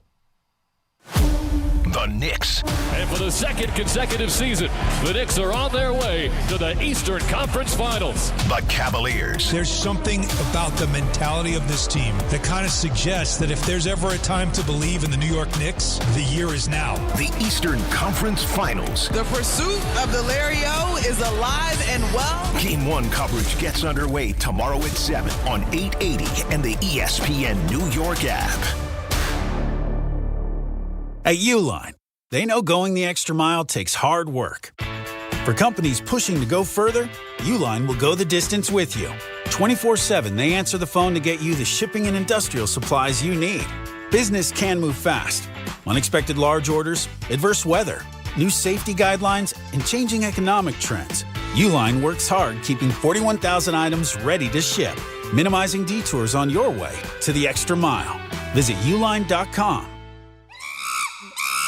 Monkey Sports, built by players for players, is your one-stop shop for hockey, baseball, lacrosse, and more. Find top-name equipment and expert in-store services like sharpening, break-ins, and relacing. Shop in-store at Monkey Sports in Farmingdale or Woodbridge or online for all the top brands. Whatever your sports, Monkey Sports gets you game ready fast. Monkey Sports, where athletes shop. I'm a dog, and my job is to make you happy. So I recommend Optimum Fiber for your home. It's famously fast, way better than flaky 5G home internet, which can slow down the more people or dogs are online. So switch to Optimum Fiber, starting at only $25 a month with a 5-year price lock. Call 888-4-OPTIMUM or visit Optimum.com today. That's 888-4-OPTIMUM. Gus, fetch! I gotta take that. Terms apply. See Optimum.com for details. Partner with Amazon Hub Delivery to earn extra revenue for your business with your business. Assist with local Amazon deliveries and get paid for each package you deliver. When you become a partner, you and your staff will deliver packages to customers in your area on a schedule that works for you. You'll gain extra revenue, increase exposure for your business, and connect with your neighbors. Plus, it's easy to get started with no delivery experience, long-term contracts, or startup costs required. If you're interested in learning more, visit Amazon.com/Hub Delivery. That's Amazon.com/HUB Delivery. At City Harvest, we believe no New Yorker has to go hungry. With your help, we're on the road 365 days a year, rescuing over 77 million pounds of nutritious food and delivering it free to millions of New Yorkers, transforming surplus food into sustenance, sustainability, and smiles, rallying thousands of New Yorkers to power a network of nourishment across our city. One day, one meal, and one New Yorker at a time. That's how we feed good. Donate at cityharvest.org. The NFL schedule dropped, and it's time to settle up. There's road trips to plan, hotels to book, tickets to split, tailgates to cover, scores to settle, all the things for the season. But now, when you send $10 or more to a friend with PayPal by May 28th, you could win 2 tickets to every home game of your favorite team. Yep, the whole season. Visit paypal.com/P2P sweeps. No purchase necessary. See website for details, including how to enter by mail. Brought to you by PayPal, official peer-to-peer payment sponsor of the NFL. Earn an accredited MBA in as few as 16 months for about $21K at University of Maryland Global Campus. Explore 10 specializations, including finance, HR, cyber technology, and more. Plus, showcase the value of your MBA with a comprehensive learner record and digitally demonstrate in-demand skills and credentials to employers. No application fee if you apply by June 1st. Learn more at umgc.edu.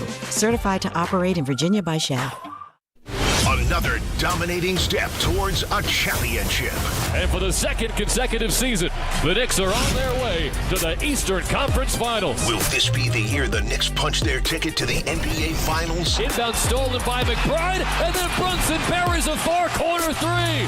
5 points for Brunson in about 3 seconds. Thanks to all our New York Knicks partners this season, including New York Presbyterian, NYC Department of Corrections, Boost Mobile, and the Parisman Firm on ESPN New York. This is an ENN Special Report. Now reporting. The very handsome Jewish man, Peter Rosenberg.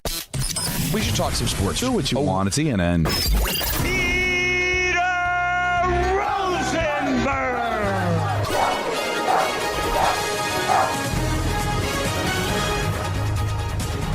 Hi, everyone. How you doing?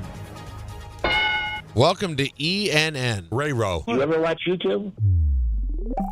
ENN tonight brought to you by Fanatics Fest NYC. Fanatics Fest will host the official World Cup final pre-match presser Friday, July 17th at the Javits Center.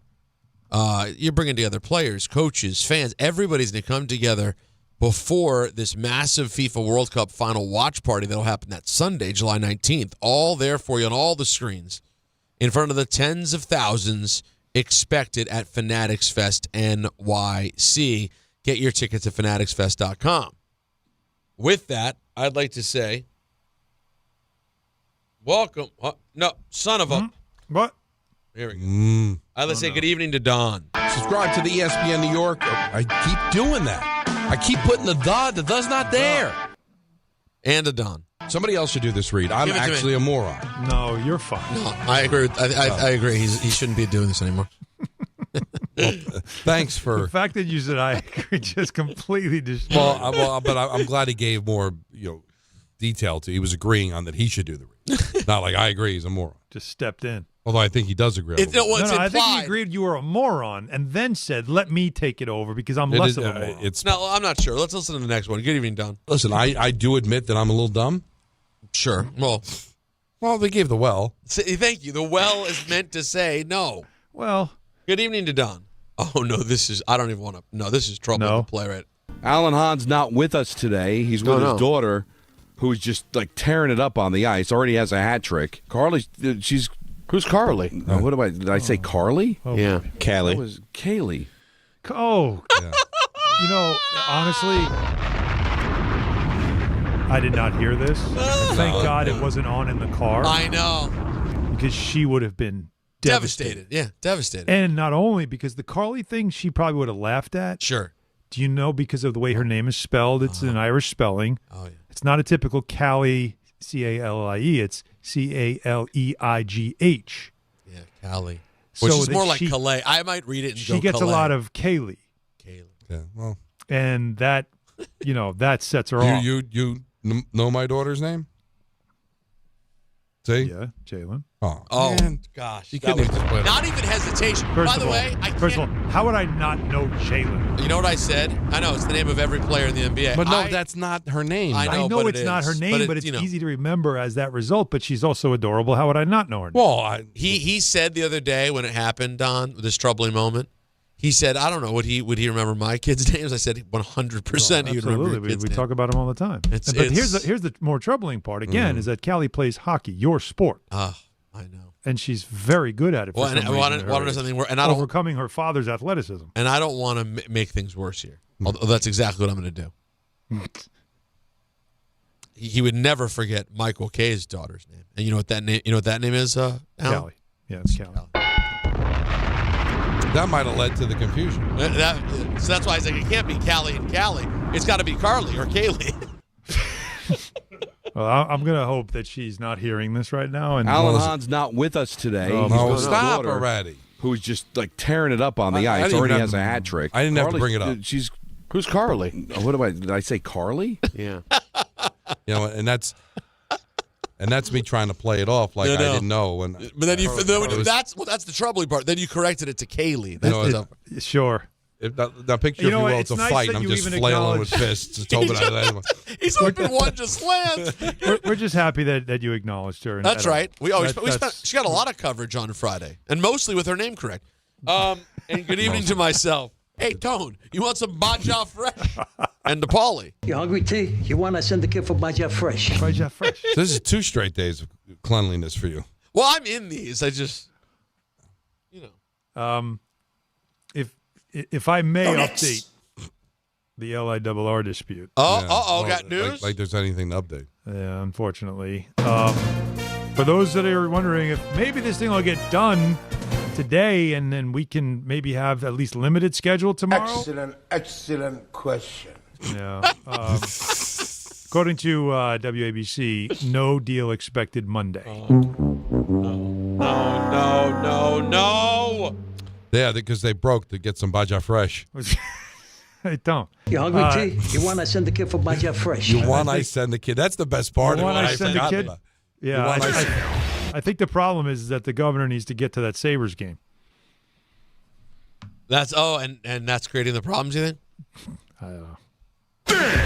Well, I mean, what else could it be that you wouldn't just, no, you're going to sit here and you're going to figure it out. Nobody leaves the room until we get it done. How come we don't have that kind of urgency here?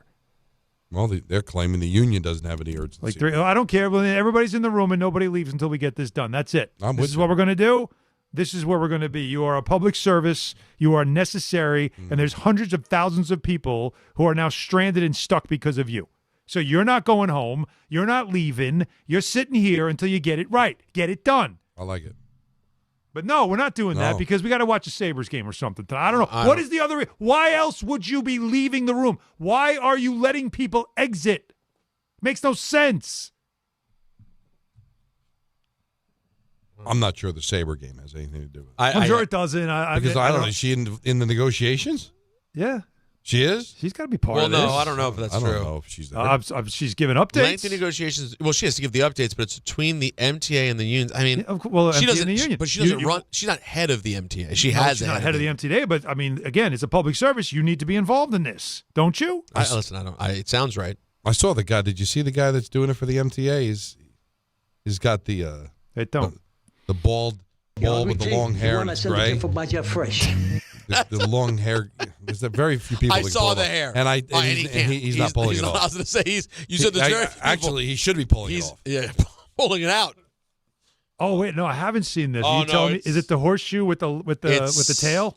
It's a lot, honestly, and it's not. It's probably numbers 5 and 6 of things wrong with him.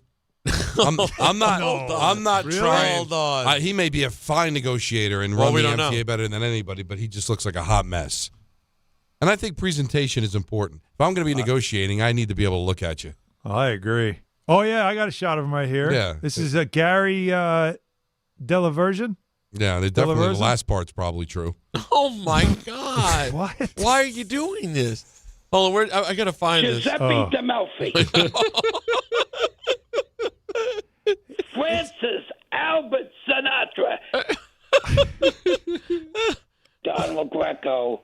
Can we get him on? Who's talking now? Well, probably not now. Not after Don just did what he did to him. What? I don't know. They're not at the table anymore. I mean, let's bring him on. What's going on? Give me the latest. As far as I'm concerned. As far as I'm concerned. Yeah. Oh man. You hungry, T? You want I send the kid for Baja Fresh?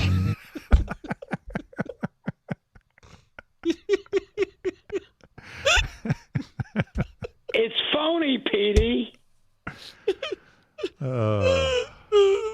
This is such a specific joke. I know. It's so specific. Like, why do you find it funny? But why? No, because it's just. They let not a lot of people know New York One was able to get microphones into the negotiation. This is all they got. You hungry, T? You want I send the kid for Baja Fresh? That's what it is. Everybody stay here. We'll go send a kid to Baja Fresh. Baja Fresh. By the way, that's why, if you wanted to know, Alan, that's why they stopped negotiations. Yeah. They had to take a trip to Baja Fresh. And think about the pressure on the kid. Far away. It was too far, and they couldn't take the train. Someone had to make the trip to Baja Fresh. That's right. Oh my God. No. Okay. All right. Well, guys, a lot of people were surprised over at Steelers OTAs when, you guessed it, Aaron Rodgers walked in the room fresh off his 1 year. What a leader. $25 million contract. And the players, some of the players literally were just surprised. They sincerely didn't think that he was going to come back, which to me, like, if you're serious about this, I'm not trying to kill the guy. I'm happy to get to watch him play for another year. But if you were serious about, like, in earnest trying to win with this team, wouldn't it have just made the most sense to just say you're coming back and let everybody prepare for the season? Maybe they're just surprised it happened as soon as it did. Yeah, maybe they thought they'd be waiting around until August. That's a great point. Or that he didn't break it on McAfee tomorrow. Speaking of foosball, Nashville is expected to be named as the host of Super Bowl. What is that, 64? Oh, that's big. Yeah. That could be the one 2030. That could be the Giants Super Bowl that Rothenberg's been talking about. There it is. There you go, right there on the table. 65 or sooner. Or maybe Saleh and Dable will get them there for a nice home game in the Super Bowl. Pelicans have hired former Magic coach Jamal Mosley as the franchise's new head coach. Wow, good for him. 5-year deal. Good man gets a job. He deserves it. We love to see that. And lastly, an incredible long shot, according to DraftKings Sportsbook, 290-1. Aaron Rye, the winner at the PGA Championship on Sunday. And that'll do it for ENN. Brought to you by Fanatics Fest. Really should be Baja Fresh. Fanatics Fest returns to the Javits Center July 16th to 19th. Baja Fresh makes a comeback. You know why. Yeah, you're welcome. Live from the Garden tomorrow at 3 o'clock. Enjoy all the baseball, and then it's on for the Knicks coming up in 24 hours on Don Hahn and Rosenberg, ESPN New York. Wait! Before you change the station, listen to this.